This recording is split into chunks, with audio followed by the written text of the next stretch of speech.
Welcome, everyone. Another episode of the Even Your Dynasty show. I've got Dan and Josh joining us for the first time today.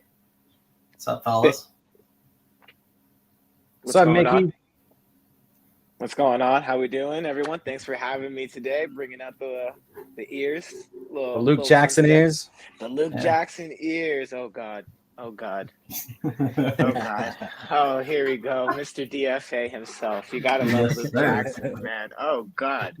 So I have a quick question for you two gentlemen. How are you feeling on Ahmed and Slater being gone, and now how are we feeling about Mr. Luke Jackson himself? I want to hear about your opinions and your thoughts more than anything right now.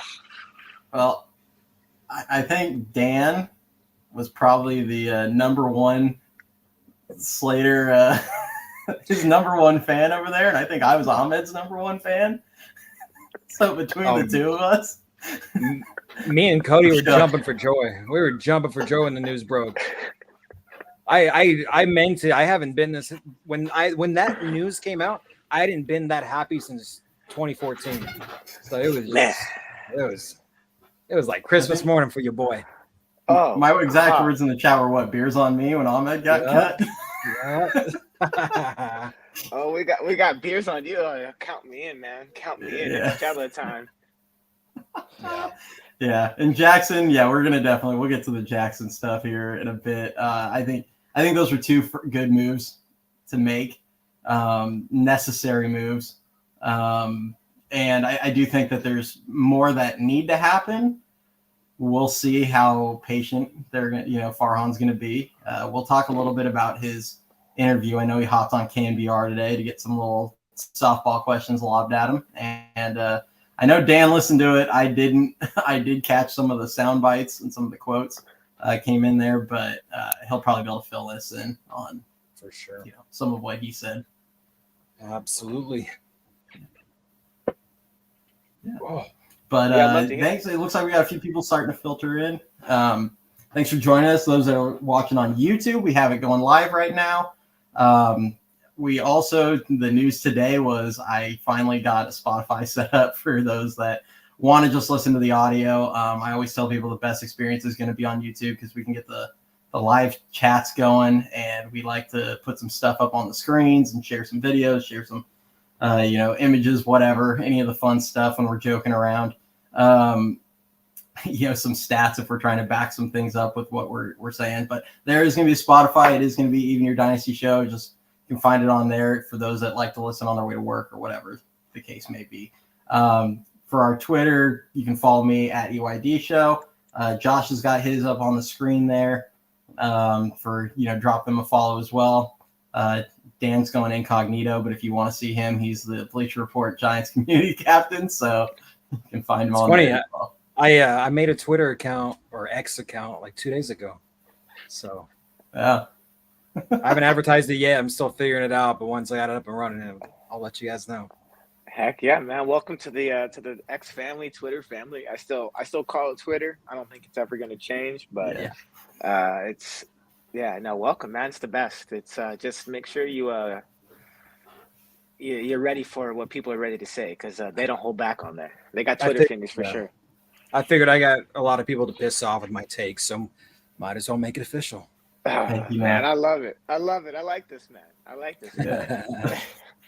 If you ain't pissing someone off, you ain't doing it right. So, especially within this fandom, man. Especially in this fandom, I feel like it's changed over the years. Amen to that. Definitely the lunatic fringe. It is actually. If you haven't seen them live, Tim Flannery, phenomenal. Tim Flannery and the Lunatic Fringe, absolutely amazing show. If you haven't gotten a chance to see it, I heard he sang national anthem at a Padres game. Somebody posted something on Twitter the other day. They were like, "I never expected to see Flan here." Interesting. Yeah, I think they were celebrating one of the World Series teams or something, and I think he was an active member on that team, and so I think that he was there honoring the country and honoring his teammates out there, because I know he's got a lot of respect for the players he used to play with and coach. Yeah, Frederick, we love to hear it. We'll touch on that. I know they've got about 15 games or 16 games till the AllStar break. So we'll see. The team's going to dictate, I'm sure. I know that's thanks, Mark. Good, but yeah. Appreciate that. Thanks for the best of luck. Appreciate that. Yes, there definitely are those. But we'll kick this thing off. We'll talk a little the last couple series. We haven't done a live since they were going to Cleveland. I think we might have actually, Ricky and I might have hopped on Friday. I think you joined us late, Dan. So we did talk the first game. They won the first game in Cleveland. We were all happy, and the road trip was going great. And since then, they've lost 4 or 5. They're now 4 games under 500. It's all the momentum that they had feels like it's just gone. Definitely are kind of going into what I feel like is a pivotal series against Minnesota. I think at minimum they need to win 2, like minimum. It almost feels like they kind of need to sweep because it felt like they needed to go 4-2 on this homestand and just keep the momentum up. But I mean, I guess if you win 2, it's at least something going into the break. Let me know your guys' thoughts, kind of the series as a whole. You can kick it back to Cleveland if you want. You want to kick it to Toronto or just leave it on Toronto. That's cool too. But just let me know your guys' kind of thoughts on the recent little stretch here. You want to go first, Josh? Yeah, gentlemen, I'd love to. One thing, the Cleveland series was really interesting to me, especially because for me it was a lot of the game was happening between the dugouts. You got to see a lot of what Stephen Vogt as a manager brings to the table comparatively to Bob Melvin. And this isn't shade to either or. It was really interesting to see the pitching moves, the dictation of the tempos, how the lineups were constructed. And if you see Cleveland, they're a smaller market team. And that's kind of how the Giants in some essence should be able to operate. Stephen Kwan is what Jung Ho Lee is going to be. And Jung Ho Lee is still going to have a year or two to get better. And seeing that series, it kind of made me feel like we missed out a little bit on a rookie manager vote, but it also kind of put into perspective that it's like the Giants it's like watching a pot of boiling water that's starting to bubble, and then you take it off because you think it's warm, and then all of a sudden you see the bubbles disappear. And that's kind of how I felt during the Cleveland series. There was moments of like, oh man, this could be a really good team, and then there's a reason why they're below 500. And Cleveland is considered a top team in the American League, and now with Minnesota coming in, you're going to have Carlos Correa, another guy that's coming into our yard, someone that we could have gotten. A little controversy around that, but next series is going to be interesting. But the Cleveland series definitely kind of showed me that there's a lot of IQ that isn't being relayed to the players enough, and Stephen Vogt has been doing that a lot more with Cleveland in such a short period of time. I know Cleveland has some pieces there, but he's a rookie manager with the winning record in a competitive division, not a great division, but a competitive division. So that was really interesting to me, just the managerial chess matches between each other. Yeah, for sure. I think a lot of the fan base was split on who they wanted to bring in as a manager in the offseason. There was a lot of people that wanted Stephen Vogt, and I was one that had him on my short list of contenders as well. But it kind of turns into one, Cody for sure. But it turns into one of those things where it's like Stephen Vogt, as you said, a rookie manager, young manager, he's meant for a team that's rebuilding, that he's going to be a part of the organization for years to come. We're not in that position. We're in one where the front office, refuses to fully commit to a rebuild. And so that's why they did yet another, 3-year contract to Farhan, 3-year contract to Bomel. Let's put a Band-Aid on this thing and just see what happens over the next couple seasons, which, wouldn't have been suitable to bring a vote during that. So, I mean, that's why they brought in the veteran manager. And, I had Bomel on my list. I think I had vote a little bit higher. But that's the reason why there. But just going back to the series, you nailed it, Cody, when you said it feels like all the momentum we had going into there is just gone. It's like you started to feel like, all right, maybe we can do this. Pieces are coming together, you're getting a little healthier, offense is clicking, and then boom, the just wheels fell off. So it's Mark, I do agree with that for sure. And I think that kind of went hand in hand with what Josh was touching on. Regarding the lineups and whatnot. So and Josh just fell in my cave. Yeah. Sorry, buddy. Sorry. Shock You're and good, awe. man. Shock and awe. My apologies. No, but I mean, there's definitely they showed signs and flashes, like Josh touched on. Logan Webb started out outstanding in his start, and then the wheels fell off. So it's just little things like that where they showed flashes during the series, but ultimately it comes down to what are we going to do over the next couple weeks before the deadline, and that's what Farhan kind of touched on, and we'll definitely get to that topic later. Yeah. I mean, I'm gonna touch a little bit on Mark's comment here. I'm also gonna touch kind of what you guys were saying there and kind of my thoughts on the series. Like I said, it feels like all the momentum's gone. I didn't feel like the momentum was gone after losing 2 of 3 from Cleveland, because I mean the reality is that's one of the best teams in baseball, at least to this point in the season, and they were in every game. And even when it felt like they were out of a game, they kind of came back and drug themselves back into the game. And, they had a chance. Every single game in the 9th inning, or the 2 that they lost, I should say, they had the tying run at the plate. It's like you had an opportunity, whether they won it or not. So it felt like they still had it, like they were still playing good ball.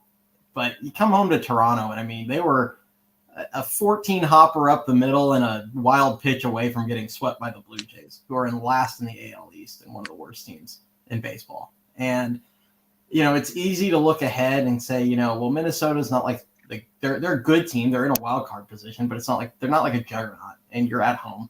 And it's easy to look ahead and go, we have 7 games against Colorado and 2 against Oakland. And yes, they have 4 against the Dodgers, but the Dodgers pitching staff is like on fumes right now. I mean, they make the Giants look like they have like a bunch of 7-inning guys at the moment with all the injuries.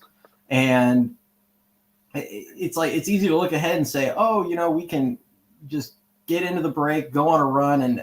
But what has this team done in 90 plus games to give us any kind of inkling that they're going to go on a run? Like they can go on a run, or can beat will beat the teams they should beat, or any of that. Because it's like, I mean, the one I pointed out earlier in our chat, I think Dan was, they got to play the Angels. I can't remember the exact order of it, but it was the Angels, I'd have to look at it. It was during that stretch. Angels, Cardinals, and Cubs on the road. Yeah. It was the Cubs and Cardinals on the road. Angels before that. And everyone was looking at that going, hey, these are not great teams. We should be able to go on a little bit of a run here. And they went 2-7. That was me. I'm the one who said that. Which one? No, what you're saying. I was the one that was saying that we had to capitalize on that series, and we did the complete opposite. Oh, yeah. But there was a lot of people saying that. I mean, it was just kind of like that was the narrative around the Giants, was like, this is a stretch of games where we could win. And I think they were hovering right around 500 at the time. Like, they had a chance, like, they could have gone 6-3 or something. They would have been like a couple games over. And they went 2-7. And next thing you know, they're down in the dumps, and they had to go on a good run against good teams in order to get themselves back close to 500. And since then, they're now 2-4. And it's like they can't get over the hump. And I mean, I'd love to have faith in this team and say they're going to go on some big run and they'll hit the AllStar break a few games over with all this fresh pitching. But they have not earned any kind of faith for me to say that they will. No, and if you want to look at a team too that was mentioned by you just now, is the Cardinals. The Cardinals were a team that was treading water, and look where they're at now. They're above 500. And that's a team that a lot of experts and a lot of fans kind of cast aside, saying, Goldie's washed, Nolan's washed. They signed Sonny Gray. They have all these older guys. Well, they're above 500 now. And that's a team in an organization, historically speaking, especially in the past 20 years, you can look back and never count out. How many times did you count out the Cardinals the last 2-3 weeks of the season? They sneak in the playoffs, and then we meet them in the National League Championship, or they're in the World Series the years we weren't. Cardinal way baseball. And I think that's the problem with leadership with the San Francisco Giants, coming back to having a consistent lineup every day. There's none of that culture up top, starting with the president, with the front office, trickling down. In St. Louis, there's culture. There's the Cardinal way. And when we talk about the lineup as well, too, going back to the Cleveland series, we have the Cleveland and the series prior to Toronto, you have Tyler Fitzgerald coming out, hitting bombs in the 8th and 9th, helping you steal bases, scoring on the wild pitch. But then the next 2-3 games, he doesn't play.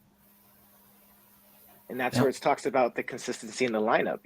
What Boch did really well is he rewarded guys who are high. If you hit a home run the night before, you're going to be in the lineup the next day. Rewarded that consistency and understanding that hot hand.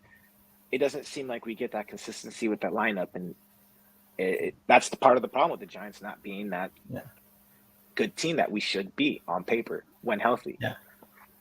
Yeah, and I see. I know, like Frederick, we see your chats in there too, and I don't think it's 100% this. Like, I'm a believer in guys needing to know their roles. And to an extent, I'm sure a lot of these guys do know their roles. Like Fitzgerald knows he's going to face lefties, and Wisely knows he's going to be in against every righties. And with Slater gone, Matos knows he's going to be in against lefties, and so on and so forth. Like, all these guys know their roles, but I also think that there's something to having at least 6, maybe 7 of your spots are, I would say 6 plus the catcher, because the catcher is like, they're going to be kind of in a borderline platoon anyway because of how many days off they get. But I would say like at least 6 of your spots need to be guys that are everyday players, and they have kind of set spots in the lineup, and spots that they're better suited for. Like, I know Soler's playing better in the leadoff spot, but like, he's not a leadoff guy. Like, that's the reality. He needs to be hitting 5th or 6th or 7th, even the way he's playing. Like, thank you. He's probably down in like the 6th spot, and you feel good about him. Problem is the team's full of 6 hitters, but that's a separate issue. But when you have, if you can get Lee hitting leadoff, and then you can get somebody that's a legitimate 2-hitter. I mean, we've been big on Bashet. If Matos becomes what I'm hopeful he can be, I think he'd be a great number 2 hitter with his bat control. Ramos hitting 3rd, or if they want to go the lefty righty thing, they better go get a lefty bat that can play. You can put in front of them if they're trying to do that. But Ramos in 3 or 4, I'm feeling really good about. And then so on and so forth. But I just think you need to have guys that have more of set everyday roles, and they know they're going to hit righty or lefty on the mound. No one cares. Like, go get guys that can face them both. That's just my feelings on it. I think their original plan and idea for Soler hitting leadoff was the fact that, maybe he can get a fastball to drive. But the problem is, and which I pointed out a couple days ago when Trash Can Slater was still on the team, was the fact that they were batting him behind Soler. And basically you're telling teams like, hey, all you got to do is just get past Soler, and then Slater's an automatic out. So what are they doing? They're pitching around Soler. They're not going to throw a fastball to him because they know, hey, we walk him, big deal. We're going to probably just throw a breaking ball in there, hope to get a ground ball or hope to get a swing and miss. And then we're going to face Slater. Boom, there's an easy out. Best case scenario, we got 2 outs. Worst case, we got 1. So it's like, it's hard to find a role for some of these guys when you don't have the roster to set them up for success. Because look, on a daily basis, you're having Bailey going from batting cleanup to batting 2nd to batting 6th. You got Soler leading off. Then you're throwing, Tyro in the leadoff spot, which I know is because Soler got scratched, but still, regardless, you could have put him at 8th or 9th. You're doing all these weird shuffling on a daily basis, throwing Chapman in the cleanup. He's not a cleanup hitter. Nope. On a good team, Chappie's a 5 through 7 hitter. Like even Soler, he would be a decent middle of the order hitter, probably more like a 5 or 6 on a good team. On this one, he's got no choice but to hit leadoff. So it's like it kind of goes hand in hand with what both you guys are saying. It's hard to establish, roles for these guys when there's no culture that's trickling down from the top to the bottom. So it's frustrating to see as a fan, but there's ways that you can fix this, and I can go on a tangent about it. You guys keep going. No, and I like what you said too. And the thing about Soler is when he was putting up some good numbers outside of with Miami, look at what he did in the postseason with Atlanta. Look at the lineup and the talent that he was surrounded. You have Freddie Freeman, Dansby Swanson, Ozzie Albies. I know Ronald Acuna Jr. was hurt during that World Series. Travis d'Arnaud, Austin Riley. Of course, you're going to have the level of production you have because you literally have an all-star lineup protecting you left and right. Having a guy like Slater batting behind you, of course, I'm going to give you the Barry Bonds treatment because, of course, that's an automatic out, almost a double play ball. And I know, historically speaking, Estrada has been a strong second hole hitter, but this year has been a struggle for him. And I know this may sound weird, and I know this may come off a little different, but I wouldn't mind seeing Jung Ho Lee in the 3 hole with Ramos in the 4, because you have someone bat to ball skill that will be on base for your full 4-hole hitter with 2 outs. Now, that also really depends on who you have. Oh, shoot. Did I lose him? Kick him out? I don't think I kicked him. I thought I just added myself back in. I wonder if his phone died or something. Yes, Ryan, Lee is out. Lee is out for the year. Yeah. I think he's talking about going forward. Yeah, I mean, it makes sense. We've been touching on the fact that Wisely can lead off if need be. Wade's got good on base percentage and good on base skills. He can lead off if need be. Mark. Yeah, I was. Das Boot. That's funny. Oh, here we go. But I hope I didn't kick you, man. I came back to just add myself, and all of a sudden, when mine popped up, you dropped, and I was like, "Oh, no, you're good. You're good. Things happen. It's all good. We're back in it. We're chilling. Technical difficulties. We're all good. We're all good. We'll let you finish up there." But historically speaking, I would have, when healthy, as weird as it sounds, Jung Ho Lee in the 3 hole with Ramos in the 4. You have a guy that's most likely going to get on base, draw high pitch counts. You have a runner at first, second with the tied pitcher with Ramos in the 4 hole coming. It can change the dynamic of the game. I know it's a far-fetched idea, but having Jung Ho Lee in the 3 or the 1 would be phenomenal. But again, now you have to have players who are suited for the 2 hole, the 3 hole, the 5, the 6, the 7. And Soler batting 5, 6, 7, you're going to get fastballs in a great lineup, just like Chappie, because they're both great fastball hitters. The problem is we do see a lot of pitches, but we don't have that level of protection in order to give, again, those players the position of success consistently enough to where Chapman is responsible for leaving 5 runners on, and you lose the baseball game by 2 runs, 4 runs. You score any of those, you score 6 of the 9 runners you leave on base against Toronto, you win the baseball game. You know what I'm saying? So it's just that lack of consistency because you don't have that protection. But we can go and get some protection. But anyway, we could go there later on. Yeah, we'll get there here in a bit. Yeah, I don't hate the idea of Lee hitting 3rd. I do think you still need to get some guys that get on early in the lineup. You could even hit him 2nd, hit Ramos 3rd. If you can get a righty leadoff guy, I mean, you can kind of finagle it a little bit. We were talking bat control earlier. Lee might be a really good 2-hitter. He doesn't have the speed necessarily that is ideal for a leadoff. I mean, he moves well. He's just not a base stealer. I mean, that's something that I'm just like sick of right now, is the fact that it's been 15 years or 17 years since we had a 30 steal season out of a guy, which is unacceptable in the park they play in. I mean, I don't remember who it was, but there was a guy that I remember it was like for a GM or something, like it was something like that like went to the park, and I remember they were telling a story where he looked at the park and basically said, "Oh, there it goes." He basically said, like, if I saw this, I'd have 9 speed guys playing every day. Like, thank you.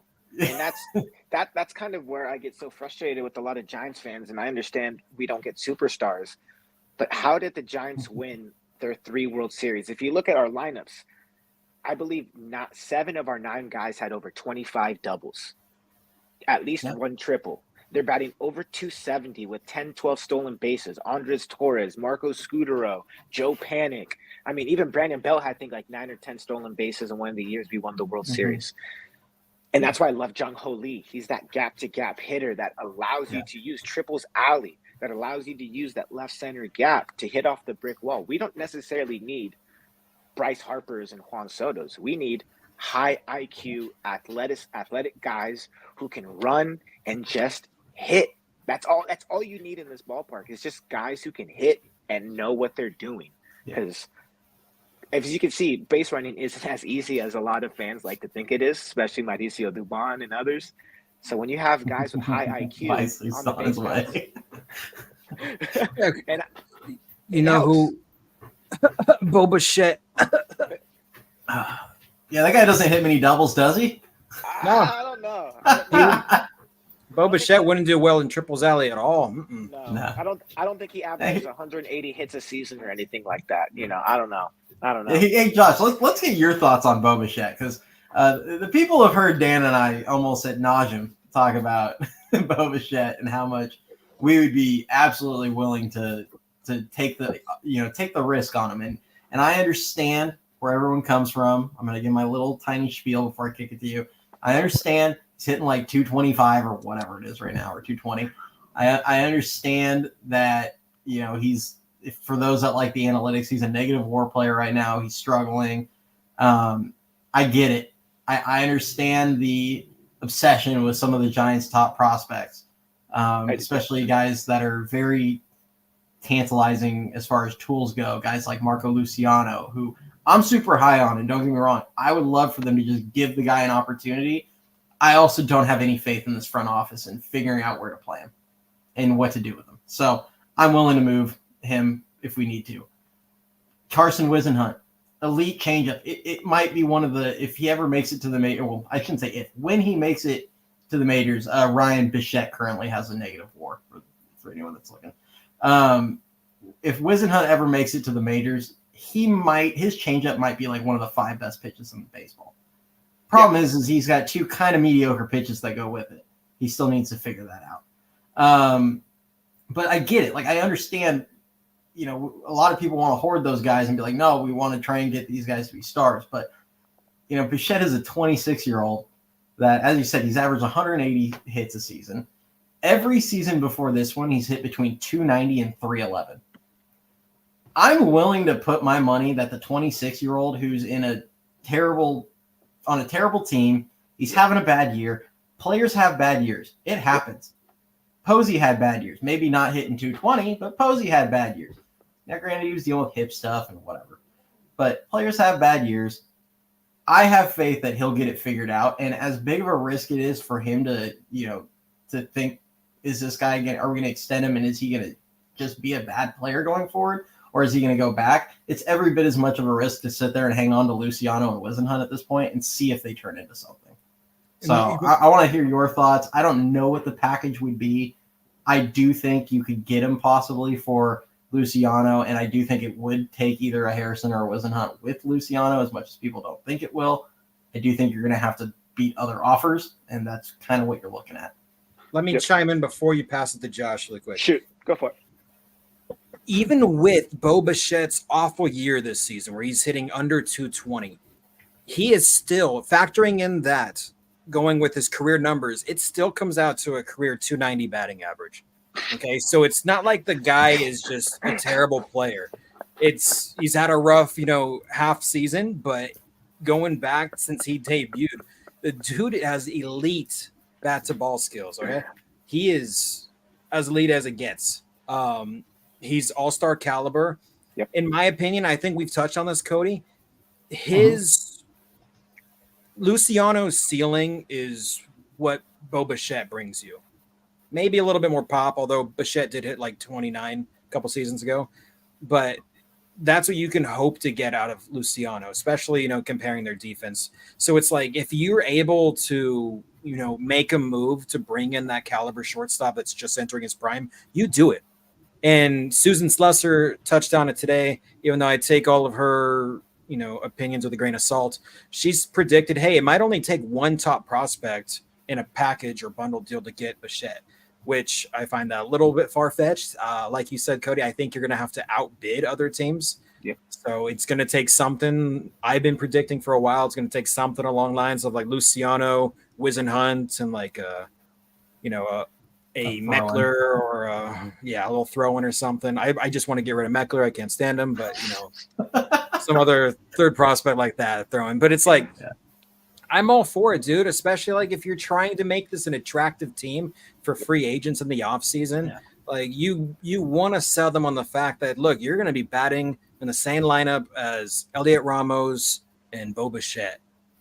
So yeah, that sounds a lot better than saying you're going to bat with Wilmer Flores and Mike Yastrzemski. So, and to Dan's point, and for like Soler, or for Susan Slusser, it might take only one top prospect for a team that's got a top 50 prospect. Yep. Not for the San Francisco Giants, who got guys in the 70s.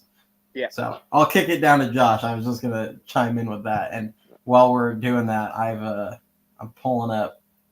You can go ahead. I'm gonna pull up. This is Bachet's numbers because we were talking about this. And Josh, if you ever have anything you want me to pull up, you actually can share the screen on your end as well. But if you don't want to have to deal with it, just let me know if you want me to pull some up. But yeah, the 30 doubles, 43 doubles, 30 doubles to go with 29 homers, 24, 20 homers in those seasons. I mean, that's pretty solid. Did I lose Josh again? I wonder if it's a connection thing. I think it might be. But no, like you said, dude, it's like, look at those numbers. Those aren't fluke numbers right there. That's not a bad ball player. It's not like it's a guy that's in his, past his age 30 season. Yeah. And whatever. He's 26 years old, bro. He had 102 RBIs. What is that? 102 or 103? And 21. Well, I mean, when was the last time we had a 100 RBI guy that wasn't named Posey? You know what I'm saying? And sorry to jump right in, but I think trading for Bichette would be best both worlds for Luciano, if you include Luciano to that package, for this reason. Outside of Posey, when was the last offensive prospect the Giants have developed from front to end? We haven't had one in probably God knows how long, but the Blue Jays have been able to develop some good hitters. If they were able to help develop Bichette, I think Luciano is going to fit a lot better in Toronto, in that organization where he doesn't really have to be the cornerstone. Bo Bichette's already been there and done that. And including the top prospect, of course, they're probably going to want an arm. I mean, look at the division Toronto's in. You got Adley Rutschman and the Baltimore Orioles. You got Aaron Judge and the New York Yankees. You got Rafael Devers and the Boston Red Sox. They're going to need an arm. And if it means giving up a prospect, someone who has no track record in Major League Baseball at all, who may or may not pan out and have a good career, I would be willing to go get someone that you could pair with Matt Chapman, Bo Bichette, Estrada, Wade, or whoever you want as a premier first baseman with Bailey, and then you get Jung-Ho Lee healthy with Matos and Ramos in the outfield. Now you got yourself an actual ball club with high IQ. And not only that, Bichette brings his dad's perspective, an old school ball player, Dante Bichette, part of the Broad Street Bombers from the Rockies in the 90s. Guy could hit. The guy's super smart, high IQ, and that's what the Giants need more of in the dugout as well, rather than these analytic numbers and looking at iPads going back to Will Clark. Bringing back some old school mentality baseball, that's really going to help the ball club. I think Bo Bichette would thrive in a change of scenery in San Francisco, being able to play in Colorado where his pops used to play in. I think it'd be a perfect fit. And not only that, you get to continue the sexy flow that Bo Bichette has, following the tradition Brandon Crawford started. So I think he'd be beautiful in that orange and black. Bo Bichette, whatever you need, holla at your boy. I will fly myself personally to Toronto to pack your bags, bring you to San Francisco. Man, come on down, baby. If this is what we need to put ourselves over the hump and excite the fan base, do it. Because Bo Bichette's going to bring bring fans to the yard. That's the name that's going to bring fans to the yard. Can I just say, I think him and Ramos together. But for sure. I think it's a little, I don't know if it's weird, interesting, if I'm just being too much of a conspiracy theorist. What was up with Carlos Ramirez interviewing Vladimir Guerrero and Bo Bichette yesterday? I can't, I'm being serious. I can't remember the last time I saw our pre and post game coverage crew interviewing the other team and asking them questions. Oh, what do you think of San Francisco? Oh, what do you think of the city? Oh, what do you think about the ballpark? I'm like, what are you doing, Carlos? I thought it was a little weird, but even Bichette's comments were a little weird. Where he was just like, where he was like, oh, what do you think of the city of San Francisco? And he was just like, the Giants are committed to winning and I want to win. And I'm like, wait, what? What are you saying, bro? Have you looked at this team in the last 6 years? Well, not even just that, but I'm just like, yo, don't give me hope. So yeah, I just want to chime in and say that was weird to me. I don't know. I saw people talking about it on Twitter, and I was like, I agree with that. It's a little strange. Either they're up to something, or they're going with an all-time desperation play and using Carlos Ramirez as a San Francisco advocate and recruiter. At this point, whatever we need to get a name to put fans in, and their butts in the seat, I'm okay with it, because as not to bring football into it, but as a Niner fan, you experience a lot of turmoil in the regular season, postseason. As a Giants fan, your turmoil begins and ends with the Giants are in the mix for ... signs with someone, not the Giants. So please, I don't want to be teased anymore. I want to be the bride, not the bridesmaid.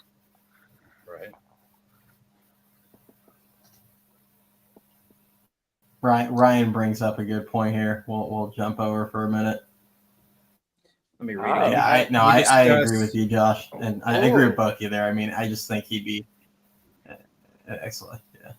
I like. Yeah. Can we discuss how everyone blames the lineup for us losing? But based on my eye test and the numbers, it's really been a pitching problem this year. Where do we rank in hitting? I know we have a high ERA. I'll have to pull the numbers. You guys give me some time. He's not wrong.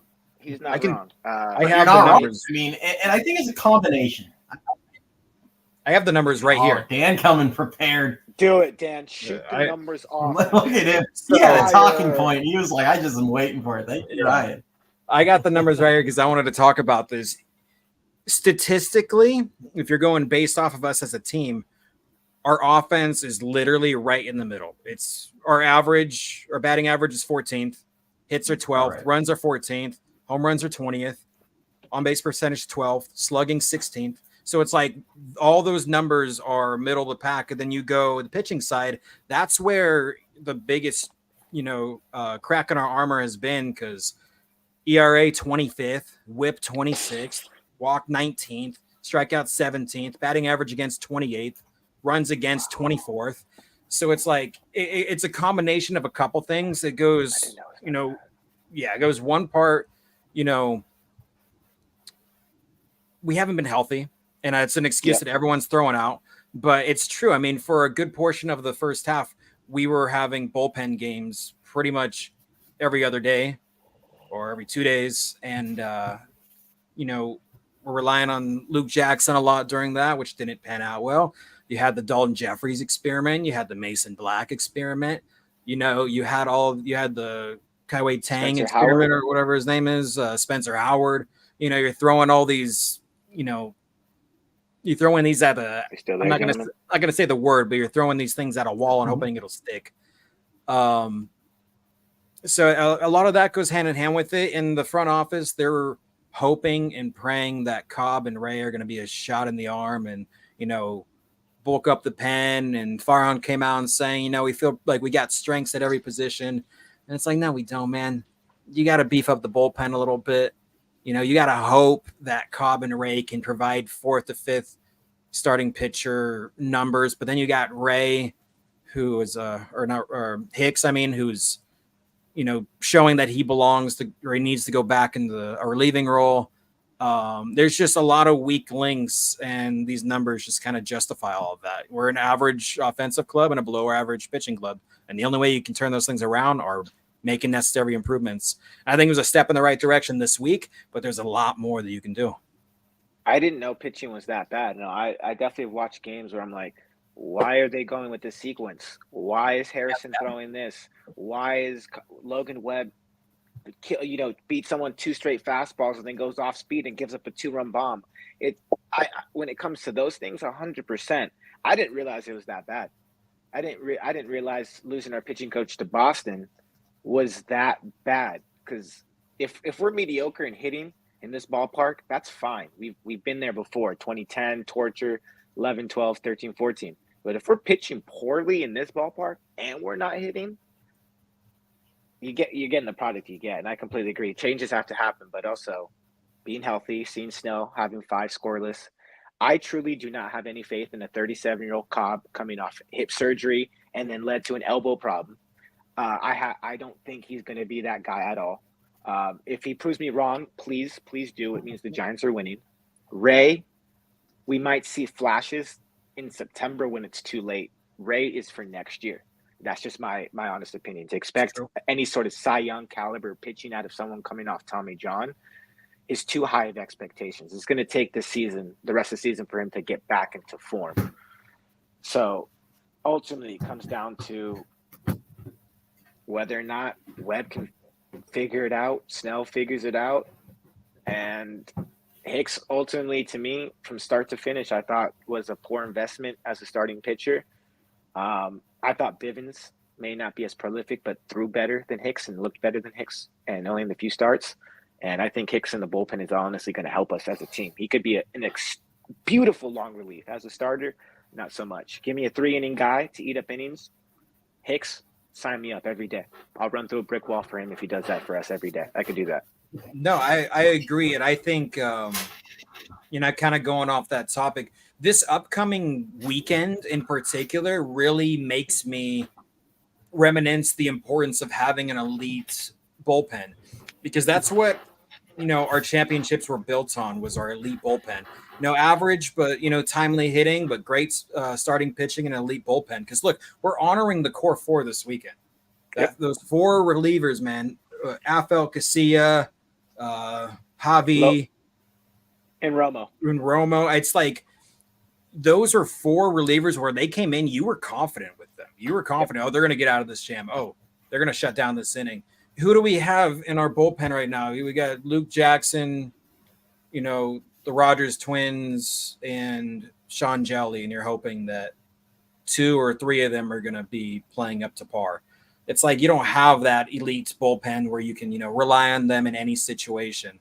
It's one of those things where, they come in, you're kind of like holding your breath for every pitch. Like, ooh, hope they don't leave a mistake there. Oh, you didn't have to worry about that with the core force. So it's like, it makes me reminisce and, miss the importance and the emphasis on bullpen, because that really wasn't addressed this past offseason, because last year there were, a couple of guys showed signs and sparks and thought they'd be all right. And it's one of those things that should have been prioritized, in my opinion.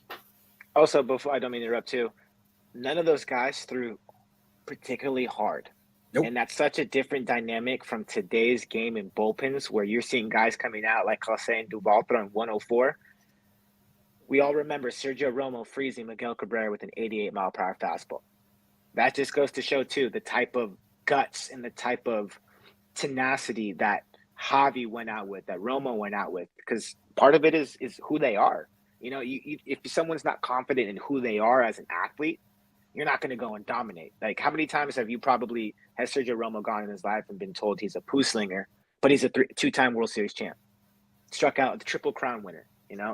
I think a lot of these guys just don't, and I'm not trying to put words in their mouth, but it's just from the way they play, there's just not that, like, we're putting it on for our city. There's not that, like, let's go, that culture we talk about, we talked about earlier. So. Absolutely. Sharing some, I'm trying to. Those teams were fun to watch, though. Those teams were fun to watch. I mean, they may not have been, the Bronx Bombers, but those teams were fun to watch. Yes, sir. It's that time. Dan and I went and made some memes this week. Yeah, we'll do some sharing really quick for everybody. That was one of them. I think we have reached the point where it doesn't matter where you fall on how you look at kind of Farhan or any of these guys. I think we all want Luke out of here. It's time. That was one. Dan actually had to update a couple because he put out a few that were. He put out one when Slater was gone, and then almost immediately had to re-up here. Yep. I think, Josh, you saw that one from me. I shared it for him.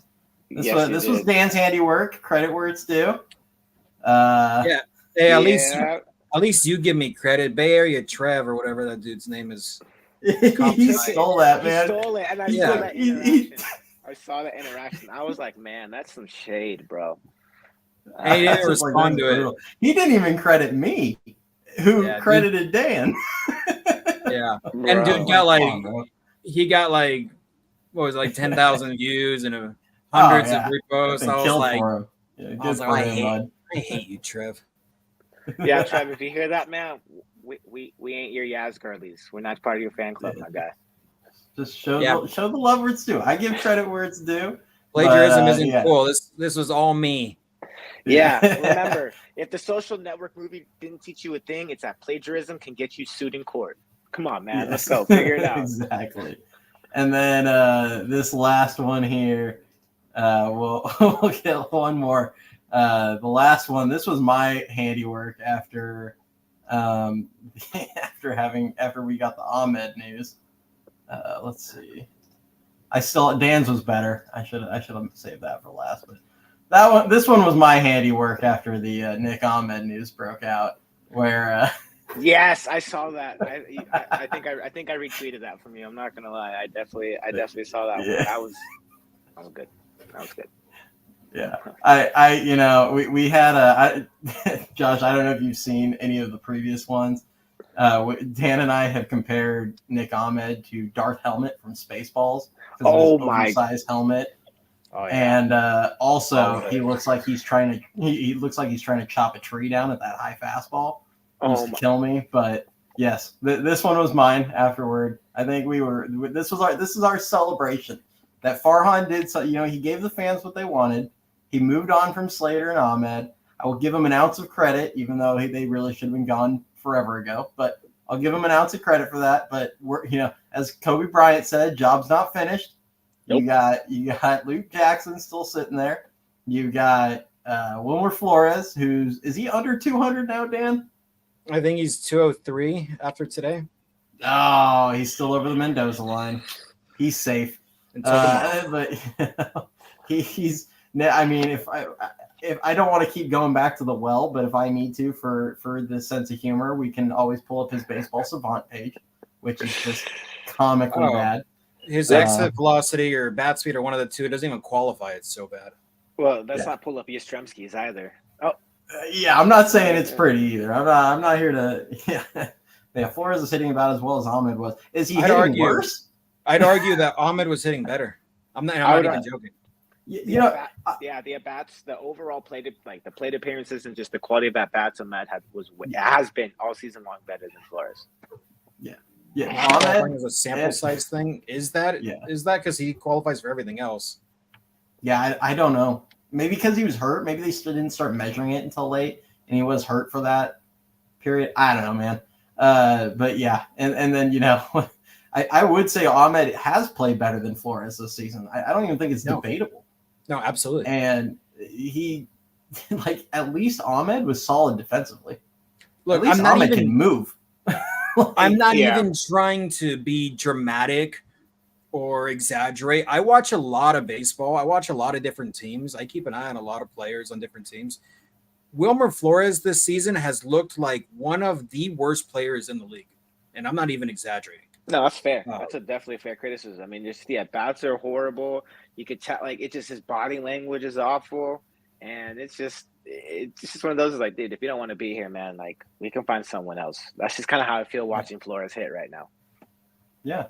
I don't know how, and I get it, we can go on and on about small sample sizes and things like that, but I don't know how anybody watched the at-bats David VR put up in his week and a half or whatever he was up here in his 20 at-bats that he got or 20 plate appearances.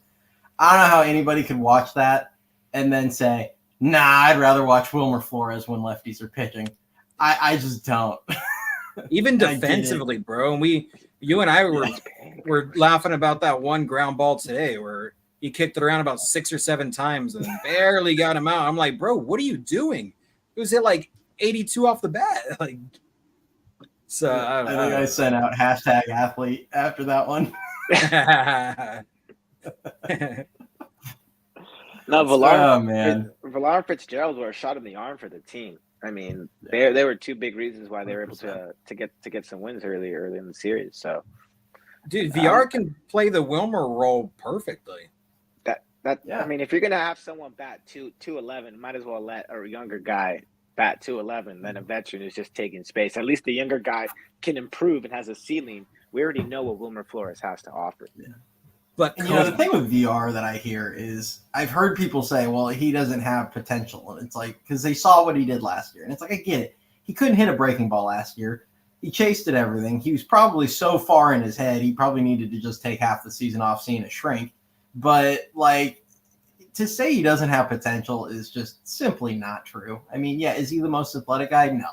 But you don't accidentally hit 36 home runs in a professional season and not be a guy with potential. Because you go back to 2 years ago and he hit 27 in AAA and then 9 up in the majors during that season. It's like you don't do that and have zero potential. And he's on his last option here. At some point, you're either going to have to kind of, or get off the pot and figure out if you have something with him, or you better trade him for, even if it's as a filler piece, you better trade him while he has something for value, because you're going to end up next season dumping him, and you're going to have a Joey Bart situation where you're going to have this guy producing in some team. It'll be like Adam Duvall with the Reds, where is it going to shock anybody if he hits 20-something homers somewhere? And we're all going, man, I wish we had a guy like that. It's like, that's this front office, though. I mean, they're in contempt with just the handling of young players is just so baffling. And just to see the echo chamber on Twitter just saying things that make no sense regarding the development of young athletes, like and I think Ramos is the best success story of it all. How can you be successful in any sort of profession when you don't have that level of consistency? When you're being brought up for a game, you don't play, you get back down, you're there for a week, you tear it up, you come back, you go 0 for 2, you get shot back. How are you supposed to succeed? And they're doing the same thing to Ramos. They're kind of doing the same thing to Villar. We're kind of doing the same thing to Tyler.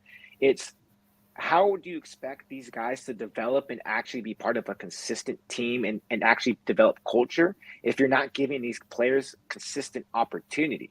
We continue to run with Slater, but we turn our back to Matos when he's on a slump, when he's 21. And that's part of the problem with going on with Villar is, Farhan, like, if you're this smart, how have you made this many mistakes consecutively for so long in your development of young players? That was your strength coming out of Los Angeles. Obviously, you had a lot more support in Los Angeles doing your job from the way you've been running this organization when it comes to the terms of developing young players. And I just feel bad for guys like Villar, because as of now, you're telling him he's not good enough to be over Flores. He's not good enough to be over, Yastrzemski, or someone else. Like, we see what these guys have. Like, the handling of these younger players, to me, is just a disservice to them. And that's why I think Luciano to Toronto would be perfect for him. Don't have to worry about this. Go hit. Yeah. Go play baseball. Don't worry about being up and down in this crap. Go have fun. Yeah. Sorry. I think Farhan kind of like touched on that. I rarely give him credit, but he mentioned on Tuesday when he spoke with the media, was like, I think it's good for, Fitzgerald and Matos to not have to look over their shoulder anymore. And I feel like that's something that we've been emphasizing for months and months and months now, about the fact that, you're teeter-tottering with these kids that come up and they know, like, oh, shoot, I've got to hit or I'm going to get sent down in 3 days, or I'm going to get benched and not play, or I'm going to get 5 at-bats in a week and then get optioned. Like, I've got to hit.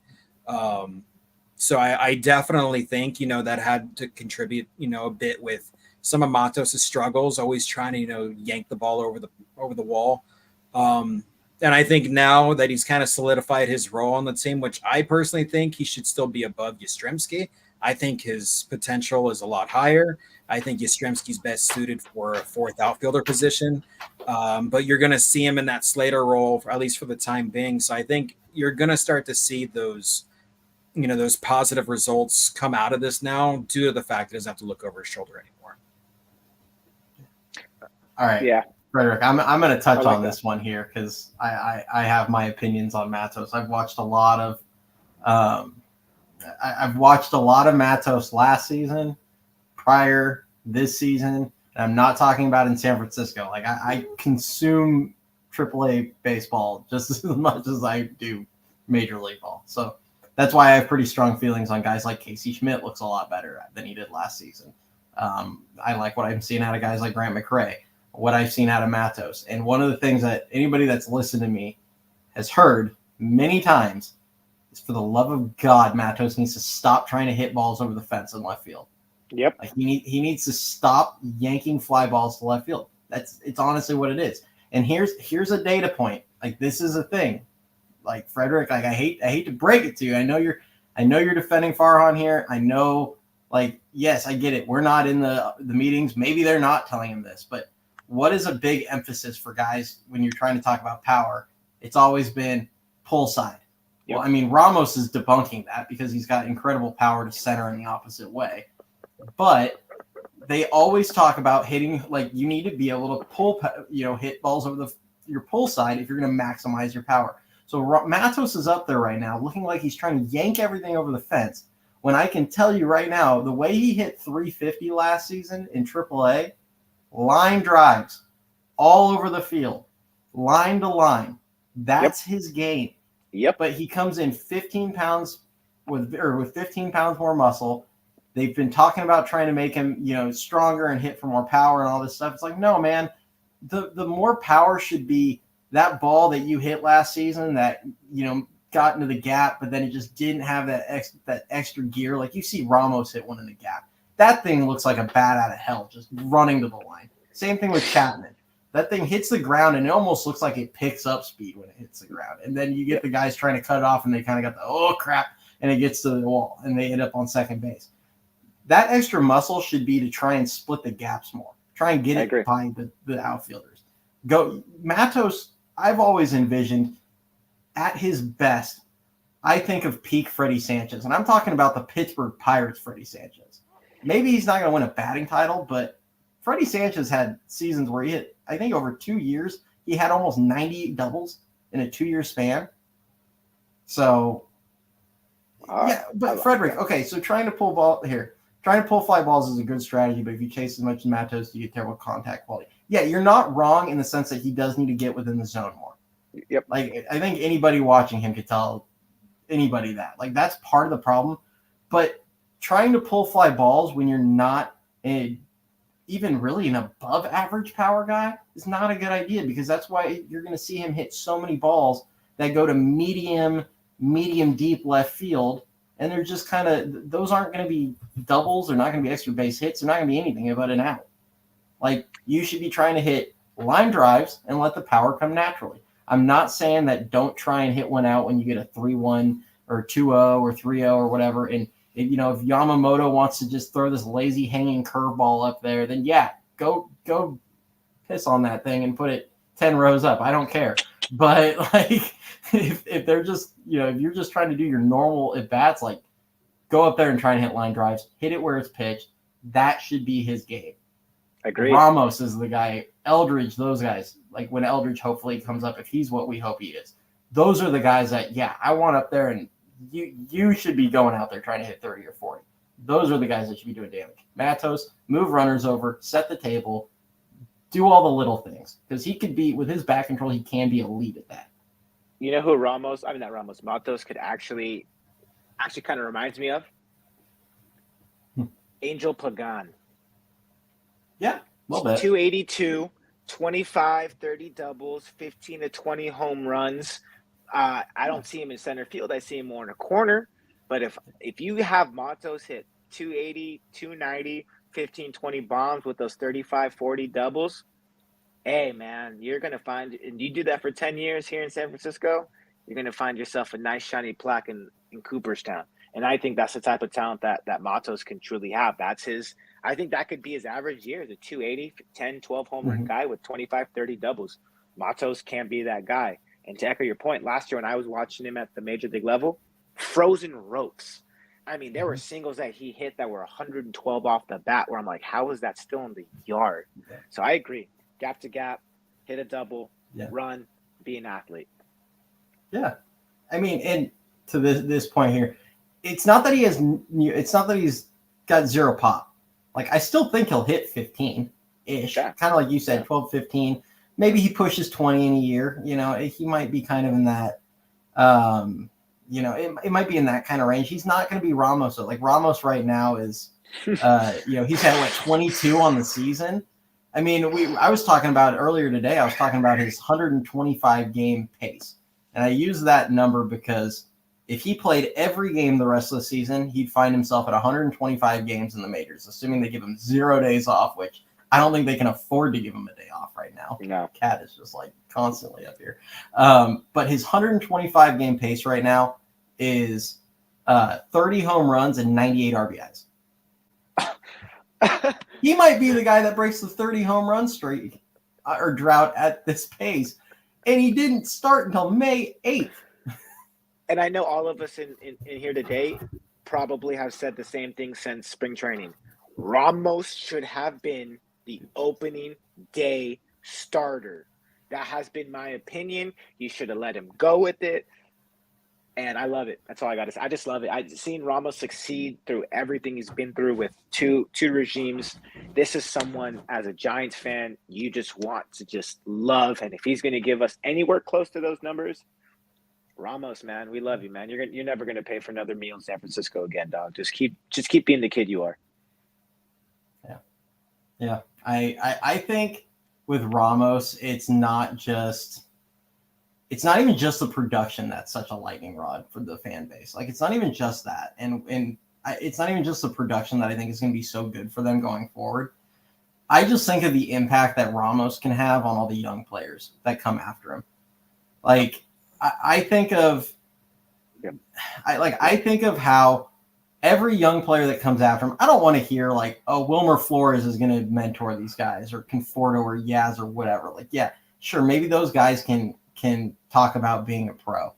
Like, and you know what, Yaz, maybe that's a bad example because Yaz actually had to go through a lot of struggles and grinds to get up to the majors. But, you know, some of these guys, like, I don't really want to hear it. Like, Ramos literally got jerked up and down, got averaged 13 plate appearances a call-up, over 6 call-ups before this season, and went through in an organization that, with a president of baseball operations specifically, that clearly did not believe in him as much as he did other guys on the 40-man. And he went through all that stuff, kept grinding, kept working, and got an opportunity finally where he finally was going to get a good, solid stretch. Because, I mean, it was pretty clear that he was going to get, you know, at least near everyday playing time for at least a few weeks. Yeah. And he took that opportunity, put a death grip on it, and just said, there's just zero opportunity of you taking this from me. I'm not going to leave it. I'm going to leave zero doubt that you can ever even consider taking this job from me. And, you know, who better to have in a clubhouse than a guy that went through that for all the next group of young players, that they can go talk to Elliot Ramos and be like, man, how'd you do it? Like, how'd you get to that point? And hey, you know what? Hey, I actually said this the other day because I'm not a big Justin Veely fan, and it's not anything to do with his, you know, I think he knows what he's talking about when it comes to swings and everything like that. I'm not going to sit here and say the guy's an idiot or anything like that. But what I don't like is the approach. I don't like the team focusing, caring more about drawing walks or caring more about working counts than it does about getting a middle fastball in the first pitch and doing something with it. Like, this is, like, that's my issue with Veely. I think having him and Burrell is a good combination because you get a guy that probably knows a lot about the, you know, the scientific part of the swing and all that, you know, trying to maximize guys' swing ability. And then you have a guy that lived it and did it and, you know, can help with the mindset and all that stuff. But yeah, I will give Veely credit because guess what? Like, Ramos straight up came out and said he worked with Veely every day in the offseason. So I'll give Veely his flowers. If Veely is mostly responsible for getting Ramos to do whatever he's doing now, and I mean, some of it, you know, he gets some credit, but obviously I think most of the credit has to go to Ramos for working his butt off. But, you know, I'm not, even if I don't think super highly of certain coaches or, you know, Farhan or any of that stuff, like, I'm objective. I give credit where it's due. And if Bealey deserves credit, which it seems like he does here, I'm happy to give it to him. Tip the cap. I agree. I'll never credit Bealey. I hate that guy with a passion. So hey, that's fair, and that's fair. Hey. There's certain coaches and players like as much as I hate Kapler, I'll never give Kapler his flowers. 2021 to me is still a fluke. As much as I love the season, there's certain people out there where I'm like, nah, dog, like I'm good. Like, nah, sorry, I can't. Yeah. I got too much hate and pride to give you the flowers. Justin Bealey's he's like a crappy restaurant. You know, you go there over and over and you get the same results, and it's always a bad taste in your mouth, and it's never good, and the reviews suck. And then one day they have a decent meal. It doesn't make up for the rest of the crap that you fed them. So that's just, you know. Yeah, for anybody that hasn't already, like the video, subscribe to the channel. That's gonna be my spiel for today. Appreciate it, PK. And yeah, and check, and for those that want, check out the Spotify. It'll be on there too. That one I'll have to upload later, but yeah, I'll be uploading all of these there. But you know, as we showed some stuff on the screens, if you want the best experience, the videos are going to be where it's at. For sure. Heck yeah. No, I'm excited to see what the Young Bucks have. I mean, if Ramos is going to be this dude, it's going to be an exciting time for Giants fans, especially younger fans. I mean, I got to grow up watching Barry Bonds. I mean, I remember 70, 71. I remember 660. I remember, and I'm not trying to compare Ramos to Bonds. I'm just saying, when you have someone who's hitting home runs, hitting 30 home runs, and you're 8, 9 years old, 5, 6, 7, that's when you fall in love with the game. And Ramos plays the game with such joy. And I think it was Susan Slusser who compared Ramos to the way Willie played. No, I think Dave Fleming compared Ramos to the way Willie played. Not necessarily this Hall of Fame. That was a dangerous one. It was, but just you could see how much fun he has. You could just see how relaxed he is. And he made a play not too long ago over the shoulder, just in stride, and it just looks so smooth. And it's just seeing a player that has gone through that grind up and down, and actually seeing them thrive and having, you know, potential leadership roles is incredible. And that's one of the things I was hoping Carlos Correa could have brought in to help some of the younger Latino players, you know, adjust to their lives here in the U.S. and really help them, you know, accumulate that way. But you know, if Ramos is that guy, then it saves us, you know, 13 years, $358 million, and you know, it's all for it. This is all for the Giants, and we love it. Having a homegrown player it could be this generation's Posey, and that's cool for a lot of young different. Fans. It does. When it's ours, like we didn't go poach him. It's ours. It's ours, and I know Barry started his career in Pittsburgh, but I know for every Giants fan out there, Barry has always been a Giant. Barry wanted to be a Giant since high school, since he was a kid. And I hope Ramos shares that same sentiment, because we love you, we love him. You know, any player that comes here and gives a spark, that actually cares about winning and what this culture and historic franchise means, and actually cares about fans, those are players you can surround yourself, or you want to get around. And Ramos is that guy. We might be having a new face of the franchise coming up. Oh, well, it's all moving on me. Hey, Ricky, get in here if you're free. Yeah, K-Man Dan. I love that stick. That stuck. Yeah, I brought in some light today. Yeah. There will be light. I agree. And, you know, I think the thing with Bonds, I think the reason why, you know, it's like you said, I mean, with his dad and with, you know, Willie being his godfather and everything. And, you know, also the fact that, like, I think one thing that was underrated in that whole signing was he chose the Giants over the Yankees. Back when no one turned down the Yankees. Nobody. So for less money. He got the extra year. I think it was a little less annually, but he got the extra year that the Yankees weren't willing to go. But I don't think it would have mattered. Like, nobody turned down the Yankees back then, and he just was that he wanted to be a Giant. So it's a little different.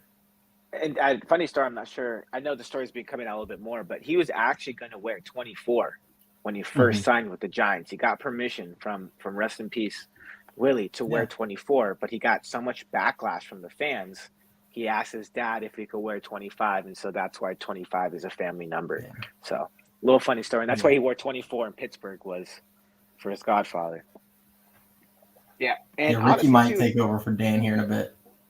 Yeah. Ricky's joining. Love that. And funny thing too, Barry almost was a Brave. Mm-hmm. I mean, imagine Barry Bonds with Fred McGriff in that middle of the Braves lineup with Dave Justice, Lemke, Lopez with that rotation. Yeah. Oh my, we're talking. They might have won 115. They might have won 120. We're talking a different dynasty in the 90s, and it's not the Yankees. Hey, look. If you want a depressing one, Hank Aaron would have had. There's a thing about how he almost was a Giant back when they had Willie and they had and they had McCovey.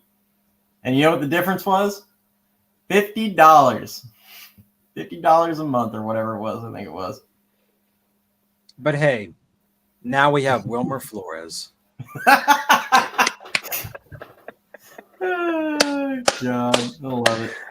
Oh man, we go from the likes of Orlando Cepeda, Gaylord Perry, Bobby, Willie, McCovey to Wilmer Flores. I'm gonna create you know everyone's got the pennants and they got the banners. I need to create a meme where it's like the newest flag whenever Farhan's gone, where it's gonna be a flag that said survive Farhan's tenure and it's gonna have like 2019 to whatever. Just stick that out there. And just put all the players that were on the team and then left within a week. Just put all the players in the background. Never forget. Like the military, like never forgets. And it's gonna be like Cal Stevenson, Connor Joe, whoever. I mean, all these randos. Spencer Howard, Dalton Jeffries. Oh my God. Hey, who was the guy? Burgess. That was the recent one. Matt Beatty. Oh my God. Opening day roster, Matt Beatty in New York City was horrible. Chadwick Trump. Oh, never forget. Yeah. God, Chadwick. Kirk Casale, Tom Murphy. Yeah. We don't say Tom Murphy in here. We don't say that name. I'm going to tell Josh this. I mean, a lot of people probably have heard me say this one, but if he comes back and he actually plays a lot and he continues to do what he does behind the plate, I am absolutely going to make a Tom Murphy kicking balls all over the place montage, and I'm going to stick the Benny Hill music on it. Yep. It's just going to be like, yeah,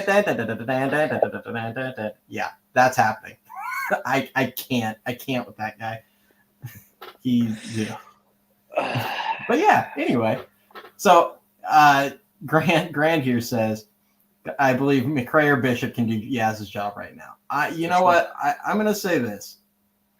Do I think Yaz is probably the better? I mean, I think he's the better player right now. I mean, he is still a solid player. He's really good defensively. But the one thing that I think McRae would do if you were to bring him up, and the bat's probably not ready. Like, he's going to come up. He'll strike out a ton. But the one thing Grant McRae can do is that guy is an elite defensive center fielder. Elite. And I mean it. Anybody that's watched him play knows that guy's got insane range in center field. Yeah. He's got a really good arm to go with that insane range. He's got a good instincts out there. That'll play. And then you can get Ramos into his normal spot in a corner and put him over in right field. And you can have those two playing center and right. And you feel pretty good about the range. Also, value as if you don't want to start him, he's got incredible value as a pinch hitter or a pinch runner, and as a defensive replacement. So you have the value there. It may be worth it. It might be worth it to get a spark. Like, this is a guy that stole 52 bags in the minor leagues last season. Yeah, I know he's only got like 12 or something like that this season. It's a little odd. He's not running as much. Like, he's not even really attempting them. And I had the questions on whether or not he had maybe a lower leg injury of some sort that might have been bugging him, that he wasn't running. Not really sure. But, I think you could get a spark out of the guy. And he's got sneaky power.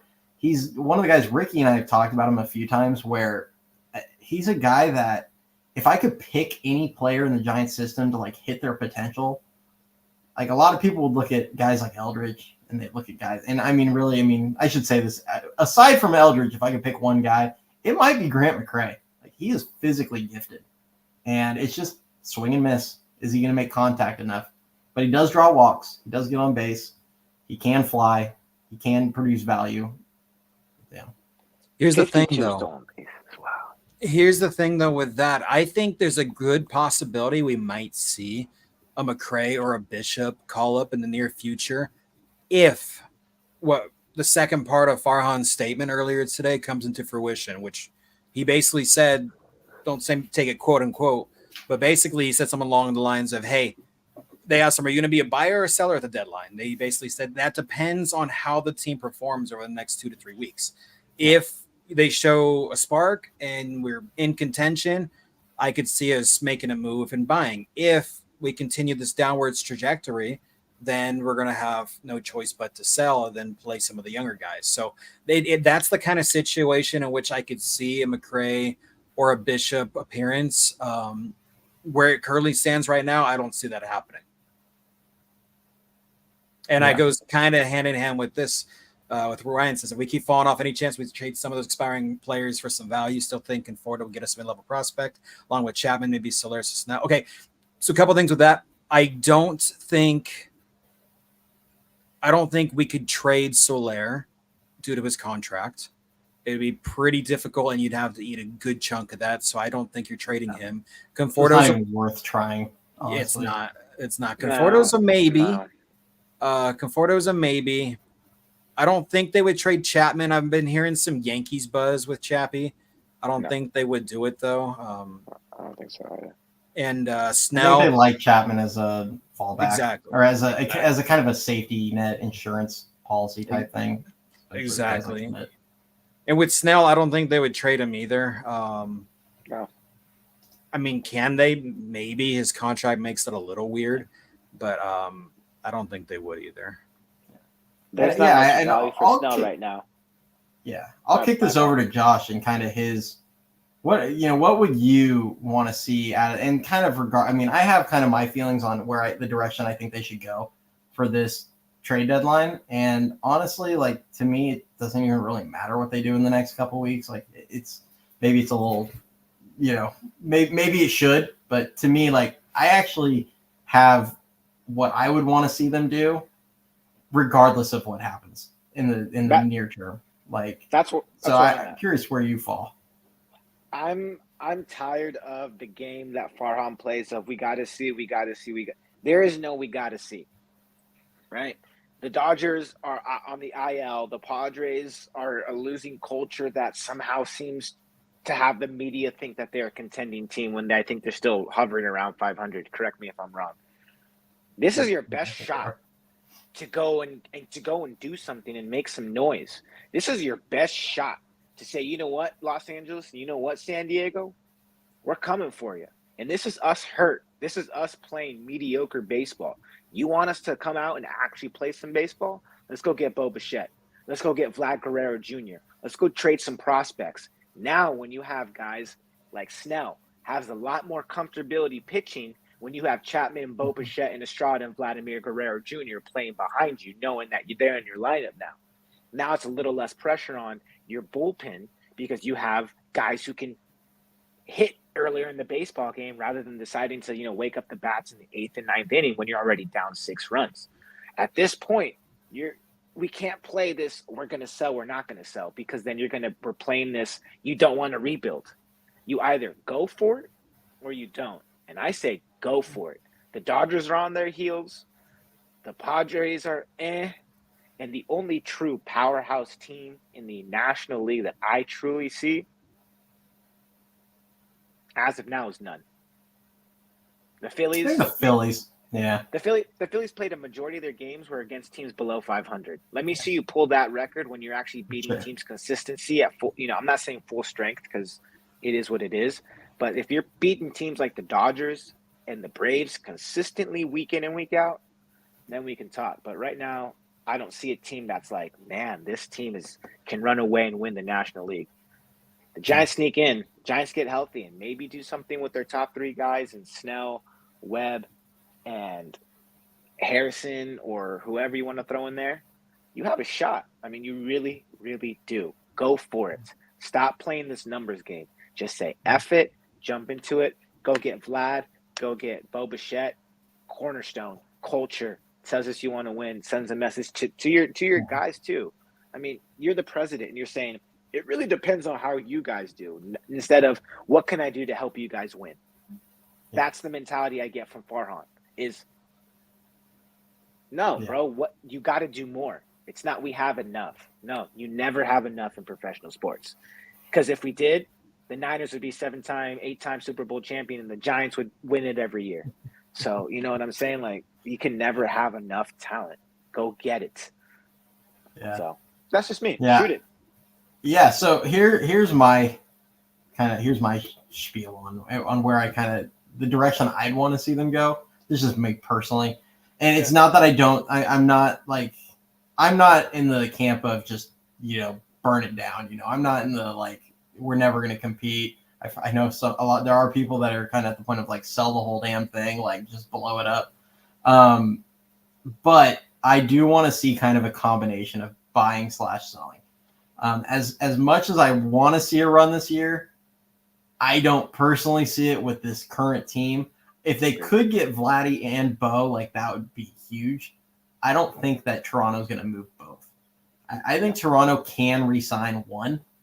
I think they're more inclined to do Vladdy because, especially just listening to them talk, it almost feels like Vladdy is the one that's more interested in being around there.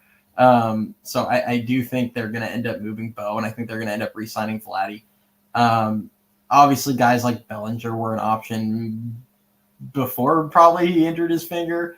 Jazz Chisholm, which I don't know the severity of that. If anybody in the chat has heard anything, please just put it down there. No. Yeah. Yeah, you're not a Belly fan. Yeah, that's fine. No. I love Bellinger. I love Bellinger. I don't want Jazz. I don't want Jazz anywhere. Oh, Jazz. Yeah. If Jazz, Bellinger's healthy, bring him on down. But Jazz, no. Yeah, Jazz, I'm not super fond on, but I understand the reason why people like him. The power speed combo is really nice. But you look at him and he's never been high-end hitter. He's had moments, and defensively, you can't put him at short, so you're gonna have to put him out in center probably, or right, or maybe you kick him at second base. I mean, you have some options, but I don't really know how he fits. But we'll see there. But to your point, if they could get multiple guys and really push their chips in, I'm not against that. I struggle with how this team's going to try and find a way to compete in 2024, truly compete. Now, that said, where I would go is I am all for going and getting Bashet, as I've said many times. I'm all for trying to push your chips in on Bashet, and I would do kind of a buy/sell, and I'm not trying to pull a Farhan and be well, we'll see where it falls. I look at this team and I look at 2025, and for me, everything just kind of points towards this team could be really good in 2025. I'm not sure if they can really be good this season. And when I say that, I mean, next season you should have Robbie Ray, hopefully 100% healthy. The way things are trending, Blake Snell is going to opt in next season. He'll get a whole spring training next season and be on a contract year where he doesn't have a pillow contract behind him to bail him out if he sucks. So you're going to get a motivated Blake Snell. You're going to have Robbie Ray, who his last 3 healthy seasons through 174, 193, and 189 innings. So there's your guy that's actually going to eat up innings along with Logan Webb. Hopefully Harrison, develops a slider or something because, God, he needs to get rid of that slurve. Birdsong looks really nice. Yeah, cutter. I mean, he throws the cutter a little bit, but I think he could use a sink, some cut. He needs some different movements. The changeup I like, but he needs to get rid of that slurve. You either need a sharper slider or something else because I agree. It's not fooling anybody. Yeah, I agree. Yeah, but you have strong pitching as a whole, and if you don't end up moving Wisenhunt or you don't move Birdsong or whatever, you're gonna have a couple guys there. Whatever you end up with Hicks, I mean, hopefully Tristan Beck is back next season. I really like him, especially as a bullpen do-it-all piece. He'll spot start for you. He'll do all sorts of things. So I look at this team in 2025 And I see a team that can be really good pitching wise. And I see, you get Jung-Hoo Lee back. If you can make a move for a guy like Bichette, you're set up. You have Ramos. Hopefully we can figure out what we have with Luis Matos the rest of the way and some of these other young players. Like that's where, to me, my buy/sell would be go get Bichette and then clear away some veterans. And I'm not – Tyro would be kind of an unpopular one. I would move him because I like Wisely at second base specifically. I think Wisely's about every bit as good defensively as Tyro is, and the quality of his at-bats are just significantly better. Tyro's just people get all over on Casey Schmidt about chasing everything. Tyro Estrada literally swings at everything. So that's kind of where my feelings would be that – this cat, man. That's where my feelings with Tyro, like I would be willing to move him. I'd be willing to move a Conforto. I'd be willing to move a Yaz if they want to do that. I get the whole like longest tenured giant thing. You just dump Slater and everything, but I gotta get rid of this cat, man. He's like, he won't stop. But I would be doing something along those lines. Like I want to clear for the young guys, get a Bichette, and then you know what? If the team goes on a run from there, that's even better because like now you got the young guys. You're feeling pretty good. But I think you can do kind of a move that you're not like selling out of it this season, but you're also kind of turning your focus towards, all right, let's get ourselves really set up to make that run when we're going to have all our bullets, when we're going to have a full, stock of everything from day one, not, hey, let's try and hang around till August and hope we're in it still, which is where it feels like they're at right now. Which is what they feel like we do every year, to be honest. I feel like every year we have this conversation at the deadline. Are we selling? Are we buying? Are we selling? Are we buying? So, as long as we don't make another move for an AJ Pollock, I'm happy. Can we really talk about a moment? I mean, for a moment, how add him to the banner. Add him to the banner. And Mark Mathias. Oh, I forgot about Mathias. Oh my god. Hey, Donnie Walton is an elite reliever in the minors. Did you guys hear about that? He's got 6 scoreless innings this year. I saw that. But can we just talk about? He's a better pitcher than Luke Jackson. You know what? Bring him up. True. Bring him up. Let's go. If it means Luke Jackson off this roster, I will do anything. Okay. I'd approve of that one. I will do anything to get Luke Jackson off this roster. Just please. I mean, the incompetence, the slider just hangs all the time. I mean, I just what part of Luke Jackson does Bomel and Farhan like? Yeah. And if it's not that, what type of blackmail does this man have on both of these two men? I'll tell you what it is the fact that he signed an $11.5 million contract last year. That's why. Hey, Josh, have you ever seen a pitcher better at going 0-2 to a walk than Luke Jackson?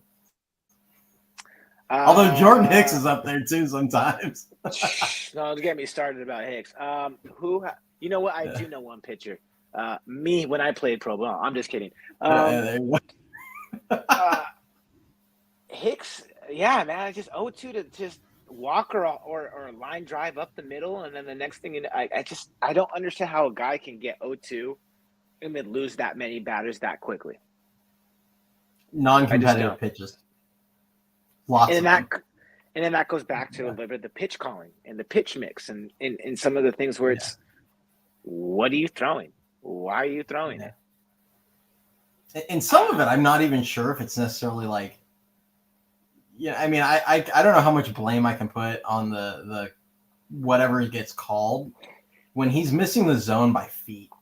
Yeah, like, you can't blame him. When you're not even close and you're not even going to make a hitter think about it, like you're just giving free balls. Like he'll get 0-2 on a guy and he'll go bang bang on pitches that are just nowhere even near the zone. And next thing you know, the hitter's just standing there 2-2. It's like you lost all your leverage in 2 pitches because you weren't even competitive with them.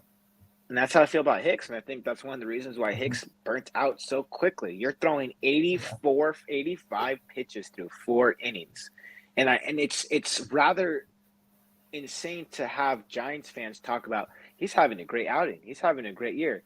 No, he's not having a great year. He's having an okay year for trying to experiment as a starter. If you're really looking at the body of work, you're averaging 4.5 innings, 100 pitches a game. That's not good. I mean, he had a good April. He had a good. Yeah, April. I'm pulling up his splits right now because I had him up earlier, but I'll share. If I'm not mistaken, he's winless for his last 8 starts. And one of his starts, something like that. I mean, his ERA is like 7 in that time frame. Yeah, and that's my point is, and I understand what they're trying to do as a project pitcher and all this, but at some point you have to understand that that's detrimental not only to the player, but to the team. Yeah. I mean, running Hicks out there is almost like that's a bullpen game. I see Hicks's name, I'm like, you're gonna have to go 5-6 innings with your bullpen, and then they got to go out the next day and do it for 9 innings. It's just you can't be competitive when you're constantly having yourself in full counts. And there's people out there who are like, he's a 3.72 ERA. Well, yeah, and he's also has limited amount of innings because of the amount of pitches he's had to throw. I think his numbers are better than what he's actually done, if that makes sense. His numbers look better than the actual overall performance from it. Right there, it's beautiful. Right there. I mean, that highlights it. June and July so far. It's pitch mix, pitch count. And a guy like Bevins, he throws just as hard, 94, 95 with the same pitch mix, but he'd had 60 pitches through 5 innings against the Dodgers. But Hicks can't even do that against the Blue Jays. You have Bivens does that against the Dodgers, but Hicks can't do that against the Blue Jays. To me, that's kind of a concerning sign as well. And that's been my thing with Snell. Like, and Hicks has really good stuff too. Like, he can get ground balls at an elite rate. Like, and if I wish he had that little extra tick in velocity.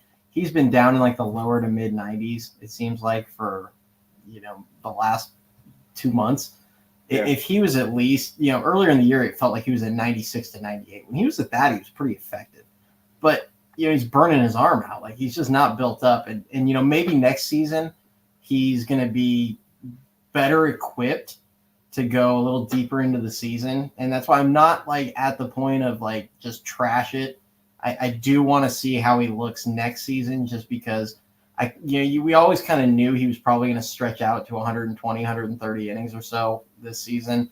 All right, let's see what you look like next season if your arm's actually built up. Like this, like you said, it's a kind of a transitional year almost this season for him. Let's see what you look like next season. And if it's a lot of this, then, dude, you're going to the pen. Like, you can be a really good bullpen piece. So I would go that route with him. But, it's clear. He's hit a wall, man. He's just not – he needs to get out of there. Like, I said it earlier that when whoever's first, Cobb or Ray, I think they're probably going to come back around the same time. It'll be Ray. I'm keeping Birdsong in the rotation. Like, I am too. I'm keeping him in, and Hicks is the guy going to the pen. And now, granted, when the next guy comes, you're probably going to have to move Birdsong at that point. That's just the reality, unless you just keep Cobb in the pen, which I'm not opposed to. Or like piggybacking them or something, but because I just don't trust Cobb to be stretched out enough to really start games and give you more than 60, 70 pitches with all his setbacks and everything at his age. I don't know if that's the best thing for the club. So a couple things with that. Farhan came out today and said that he won't be implementing a 6-man rotation. So as it stands, when everyone comes back and is healthy, and he did say that Ray is going to come back first and then Cobb shortly after, they're going to have decisions to make in the rotation because you're going to have Webb, Snell, Harrison, Birdsong, Ray, Cobb, and Hicks. That's 7 right there. And they want to stick to a 5-man rotation. So it kind of turns into one of those things where, what do you do? Do you use Farhan's favorite thing, which is the option, and you send Birdsong back down even though he's been playing well? Do you move Hicks to the bullpen? Do you put maybe Cobb back in the bullpen? Do you piggyback and rotate Cobb and Ray to get them or ease them back into it? There's a lot of decisions that have to be made, and I think the first one, which is the clear obvious choice, because Hicks was even interviewed after today and he literally admitted, he was like, yeah, my body's feeling it. Like, it's catching up to me, blah, blah, blah. That's a clear red flag. Move him to the bullpen before he hurts himself and before he hurts the team even more, because won in his last 8 starts or something like that, or he hasn't gotten a victory in his last 8 starts. So clearly he's not benefiting the team at this time. Nope. So it's like you move him to the pen, dump Jackson, he'll fill his spot marvelously, and then you kind of figure out from there with whatever you're going to do with the Cobb and Robbie Ray situation.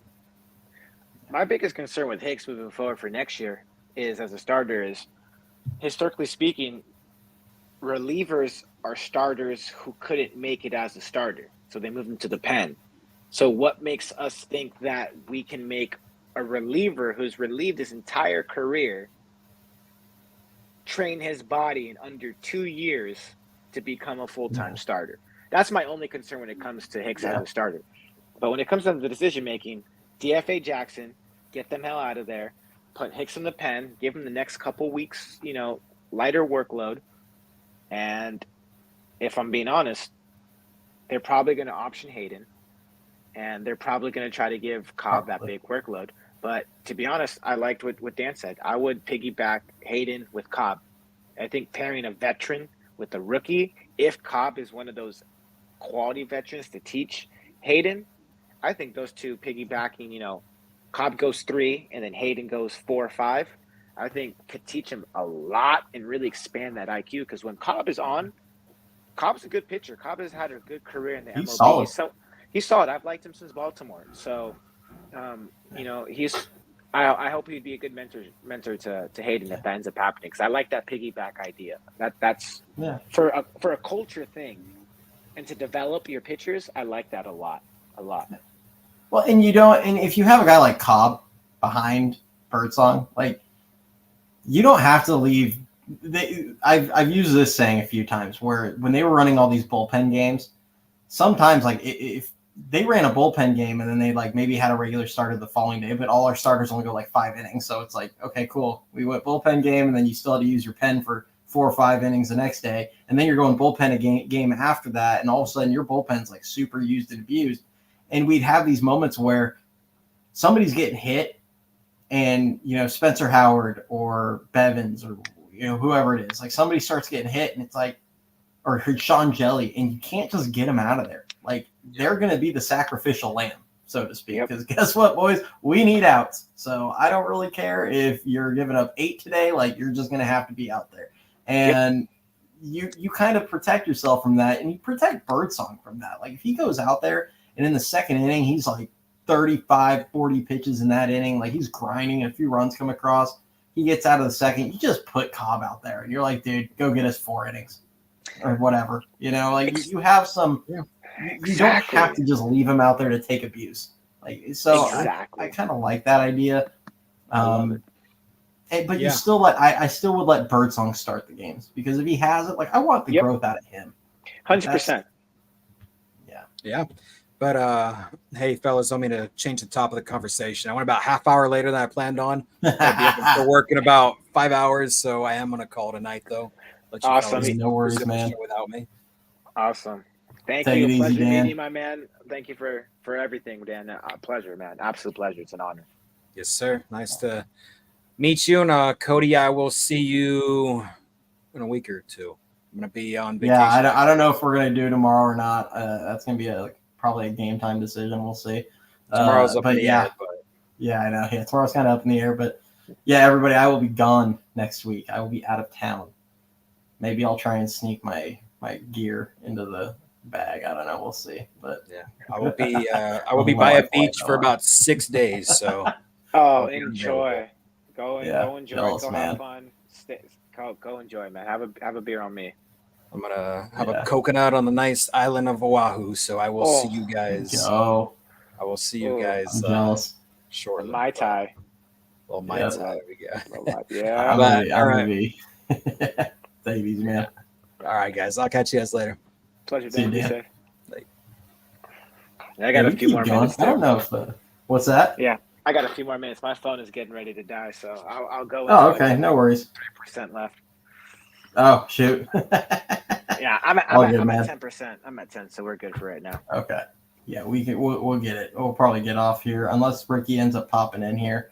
I'll probably end up hopping off with you, but yeah, I mean that's kind of my vision for the pitching staff. And I do think they can compete. Like I think they could be competitive kind of the rest of the season if they were able to get a guy like Bashet and kind of move around some guys like and you're still playing, Wisely a lot. You're still playing, let David VR take Flores' role. And you have Wade out there and if Bachet's at short, you have Chapman at third.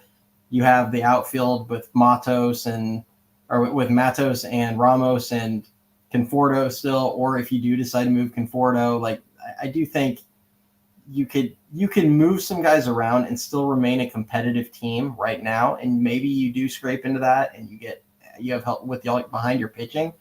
And if you do, you might be able to make some noise there. But I think you're really well set up for going into 2025 because I would feel really good about the existing roster with the crop of young guys along with some vets. Obviously, I've talked about the pitching, but then that doesn't even factor in any moves you can make in the offseason. Maybe you go get a Ha-Seong Kim, or maybe you swing for the fences on Soto. You're not going to probably get him, but you know what I mean. Like you can try and make one of these big moves to supplement what you've already accumulated at that point, instead of how it feels like it is every year, where they come into the offseason with just a bunch of holes all over the roster. They sign these guys to these 1-year deals all over. And then, all right, everybody, we're going to chase 84 wins. And next season, we're going to do it all again in the offseason, where we're going to just have holes at 4 different spots and throw darts at the wall and see what sticks. It's like that's just kind of how it feels to me every year.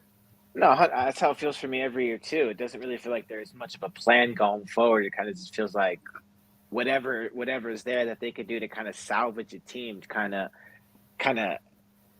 dumpster diving, to say the least. Like last-minute window shopping is kind of is how it feels. And honestly, I know Ha-Seong Kim has been attached to the Giants, but he's not someone that I really would have as a priority going into the offseason. Mainly because I just don't think I understand he's one of his least closest friends, but I truly don't think we really need that much help at second or short. As of now, especially if we go get Bo Bichette and we have Bo Bichette at short, I like Wisely. I like Wisely a lot at second, and he's really athletic and dynamic. Now, here's a hot take. Luciano as a first baseman. Hey, we've been screaming that one, man. First base or left field, just stick him somewhere. I'm just saying, because that stick. I mean, we saw what the Giants were 8-2 with Luciano in the lineup, even with some of the errors he had. 8-2 and 8-1. He was batting 429 during that time or around that. I could be wrong. I don't want to throw out fake numbers. That's a bat that this lineup could heavily use. And if you want to talk about a hole on the field, it's first base. Wade is never hurt. Flores is iffy. I mean, we're talking about the best ability is availability. You don't get that from Wade, as much as we'd love what he brings to the table. Why not try Luciano out first? And plus, he's got a shortstop arm at first base. You want to talk about relays from right field going home. You want to talk about Brandon Bell was underrated at beautifully. And so you're telling me a best case scenario, you got Luciano and Chapman as your corner relay arms.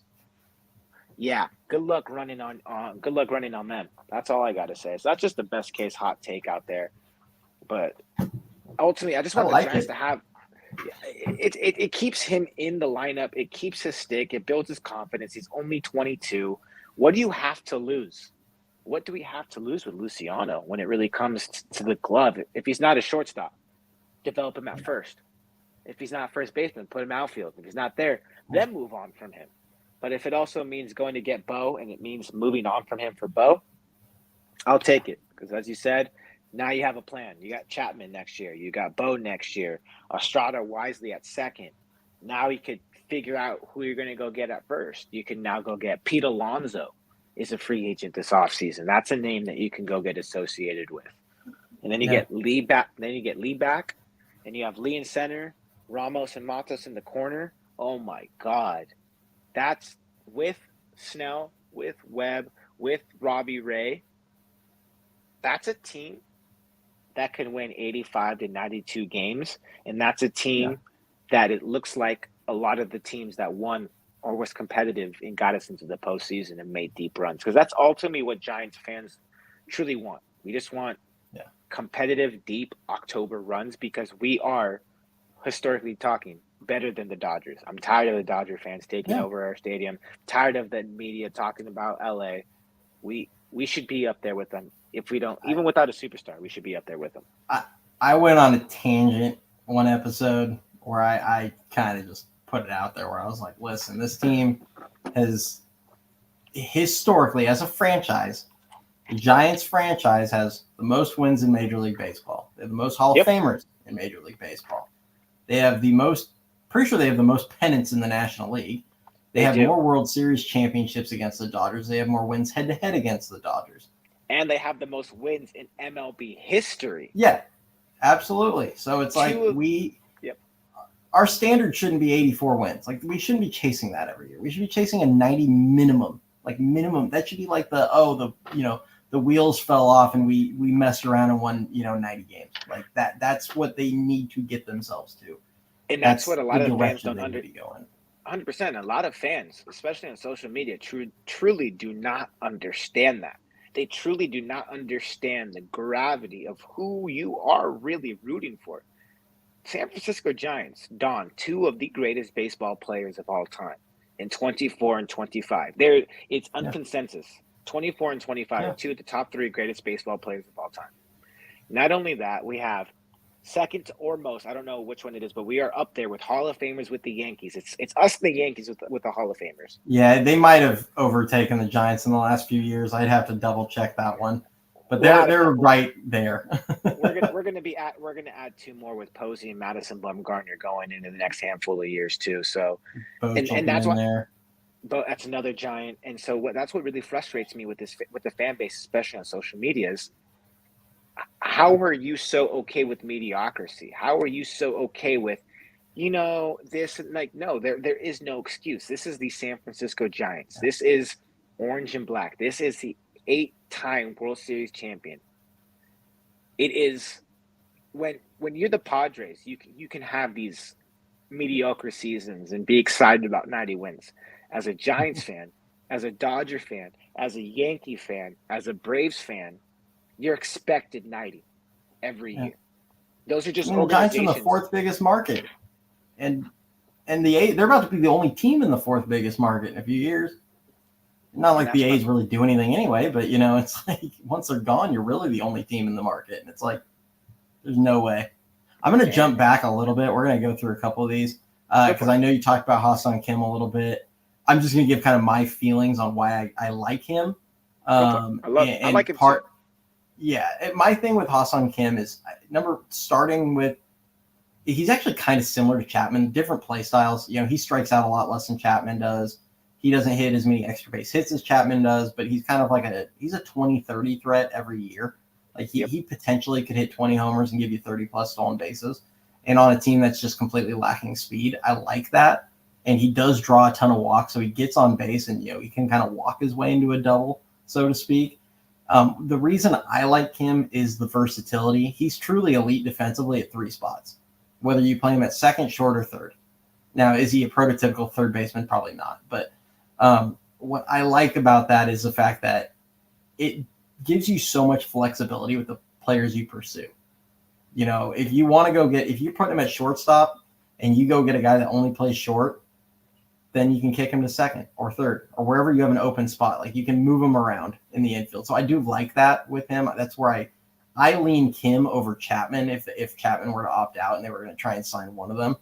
This guy, I don't know what the cat's even looking at, man. He's just but like that's kind of where I feel on Kim.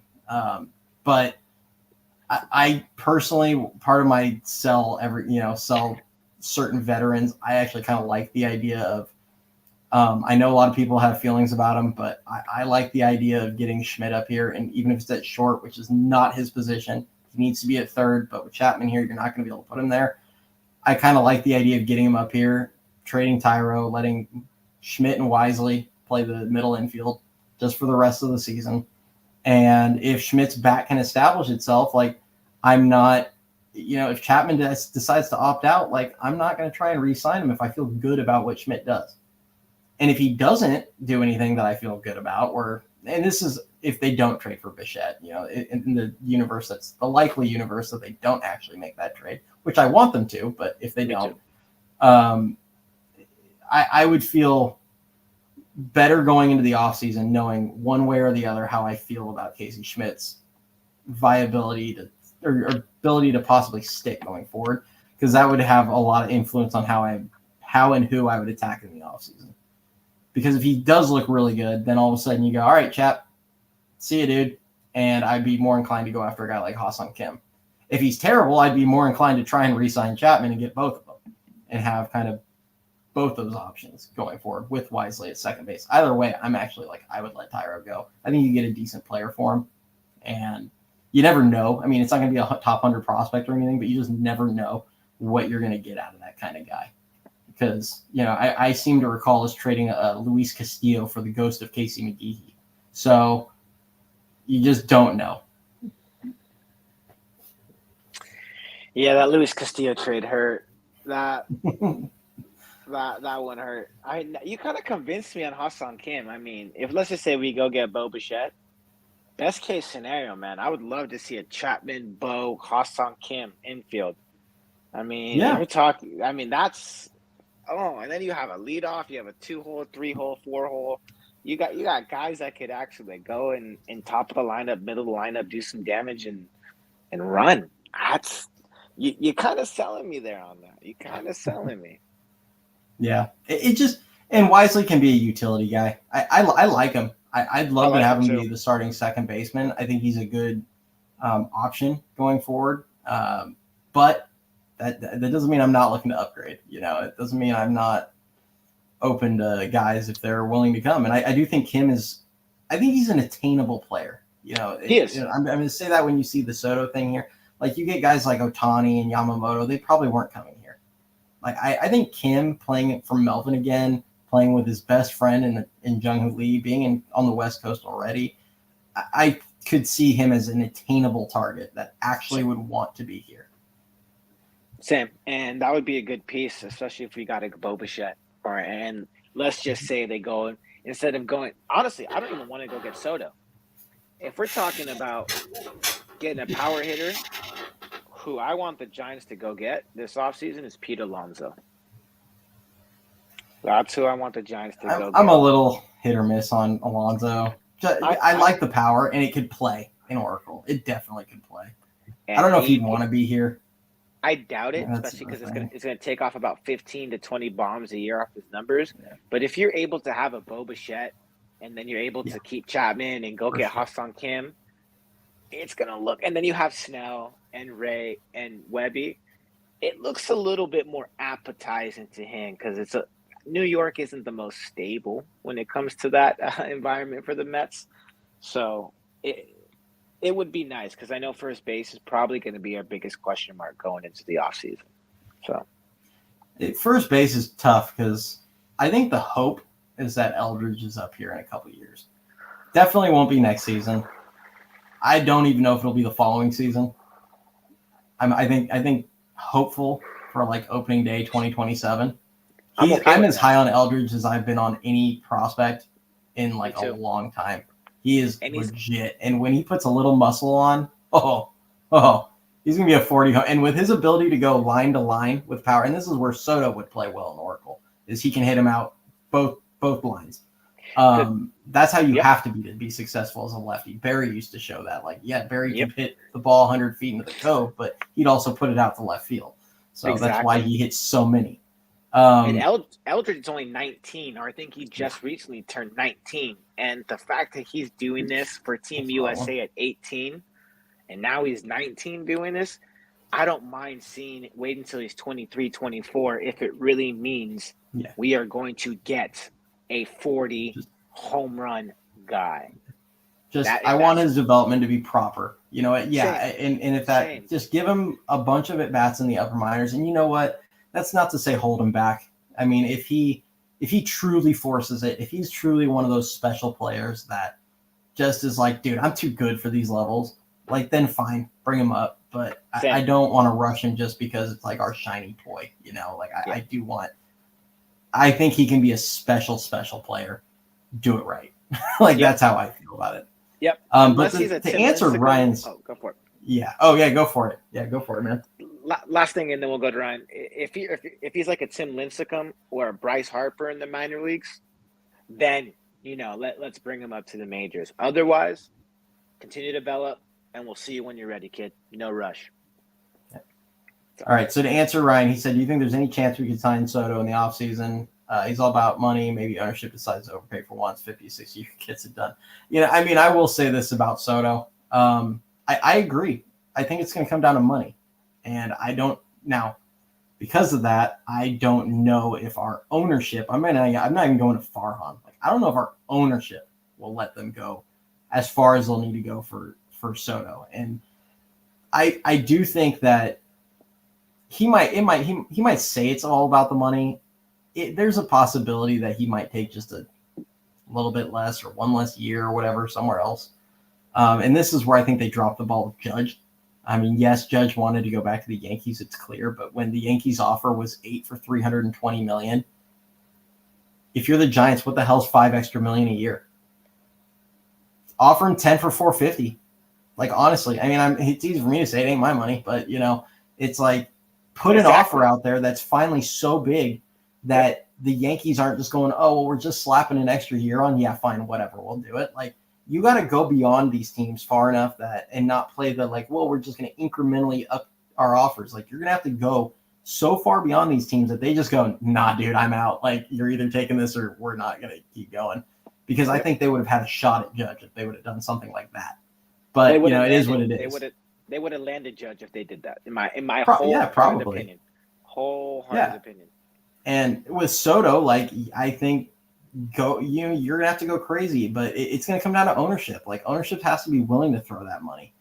But do you want someone Mike for 50, 60 million a year? Do you want someone like that taking up that much money? And I get he's only 25, 26, right? 26. Yeah, 27. I mean, it's hard.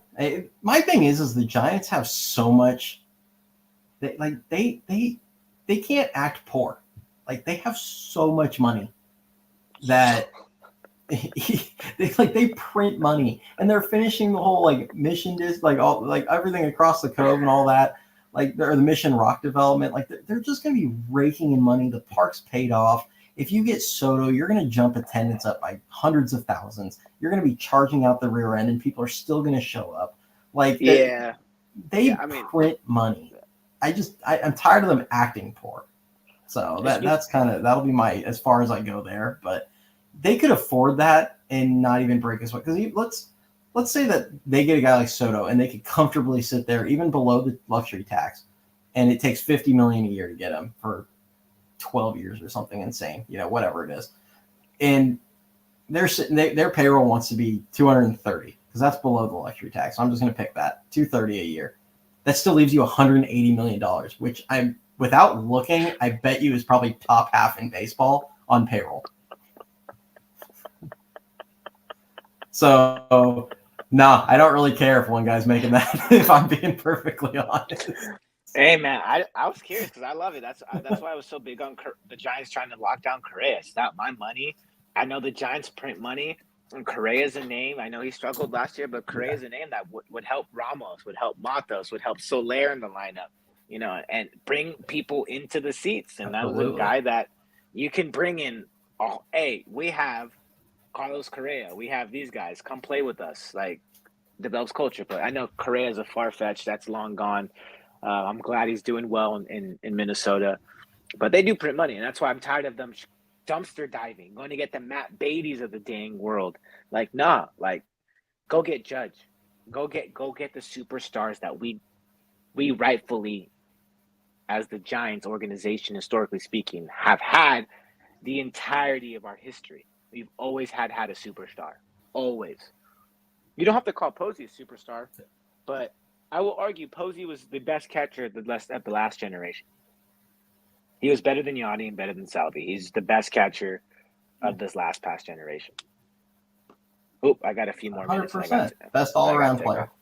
Oh, yeah. Here you go. Yeah, by far.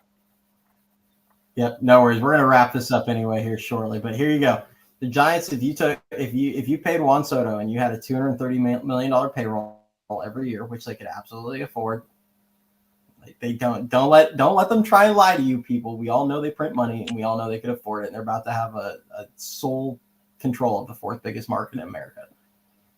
They would still have that 180 million that they had to distribute the rest of the roster would still be the 11th biggest payroll in baseball.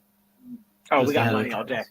All right, go spend money. I mean, 10th if you get rid of the Giants by themselves.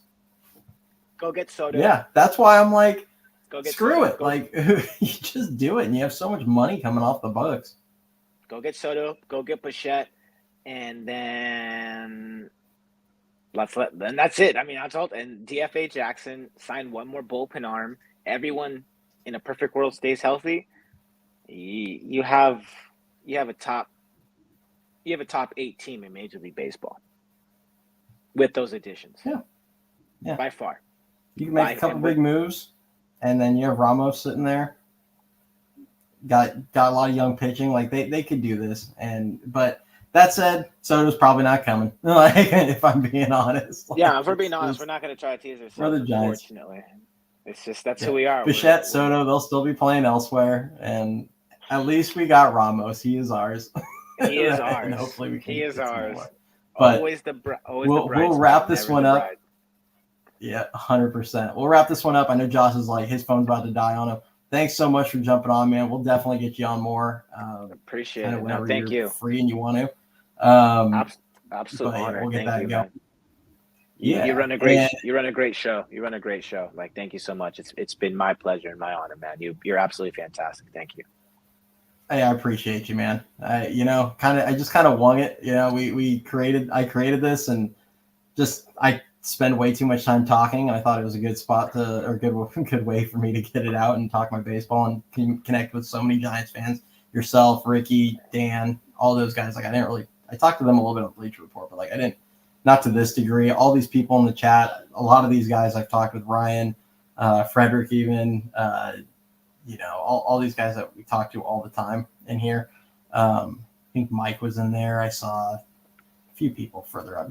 Grand Admiral there. He's in all of this stuff. But I just love being able to do this and talk to all these people. So I know you've talked about trying to create some kind of channel. Definitely fun. Do it, man. It's a lot of fun. We'll definitely have you on here. Everybody should follow Josh on his socials. I'll pull this chat off of the screen so that way you can all see his Twitter and everything on there, or X, or whatever you want to call it. And I don't mean, I'm a realist too, y'all. So just know that I come from a place of just wanting the Giants to win. We share that mindset of this is one of, if not the greatest baseball organization in all of the world. So it's not me coming from a malicious place. It's me just saying that we as fans and we as an organization and culture clearly deserve and should have better. And I'm just excited for better baseball coming forth, because when you come off 3 rings in 5 years, it really changes your expectation of going into every season. So thank you, Ryan. Appreciate all right. you, dude, man, we're giving you flowers today, my dude. You deserve it, dude. You really are amazing. You really deserve the flowers. Yeah. I appreciate you guys. Yeah. So that, for anybody that's watching right now, if you don't have it subscribed, hit the subscribe button. I appreciate it. Like the video. Follow if you want the audio only. I'll keep saying it. YouTube is going to be the better call, but if you just want the audio because you want to listen to it while you drive or whatever, I will be uploading stuff to Spotify as well. So it's just Eating Your Dynasty Show on there. I'm at EYD Show. We'll take this off. Josh, I don't know how to pronounce your name. Is it Le'Veon? No, it's right. at Le'Veon38. Yeah, that's my Twitter handle right there, y'all. Yeah, drop him a follow there. But other than that, I mean, do you have anything else you want to drop before we get out of here? Other than DFA Luke Jackson, let's go Giants. Let's avoid the sweep, and let's have a winning series against the Twins and get into the AllStar break hot. Let's do it. Let's do it, baby. All right, man. Appreciate you jumping. Take it easy, everyone. Thank you.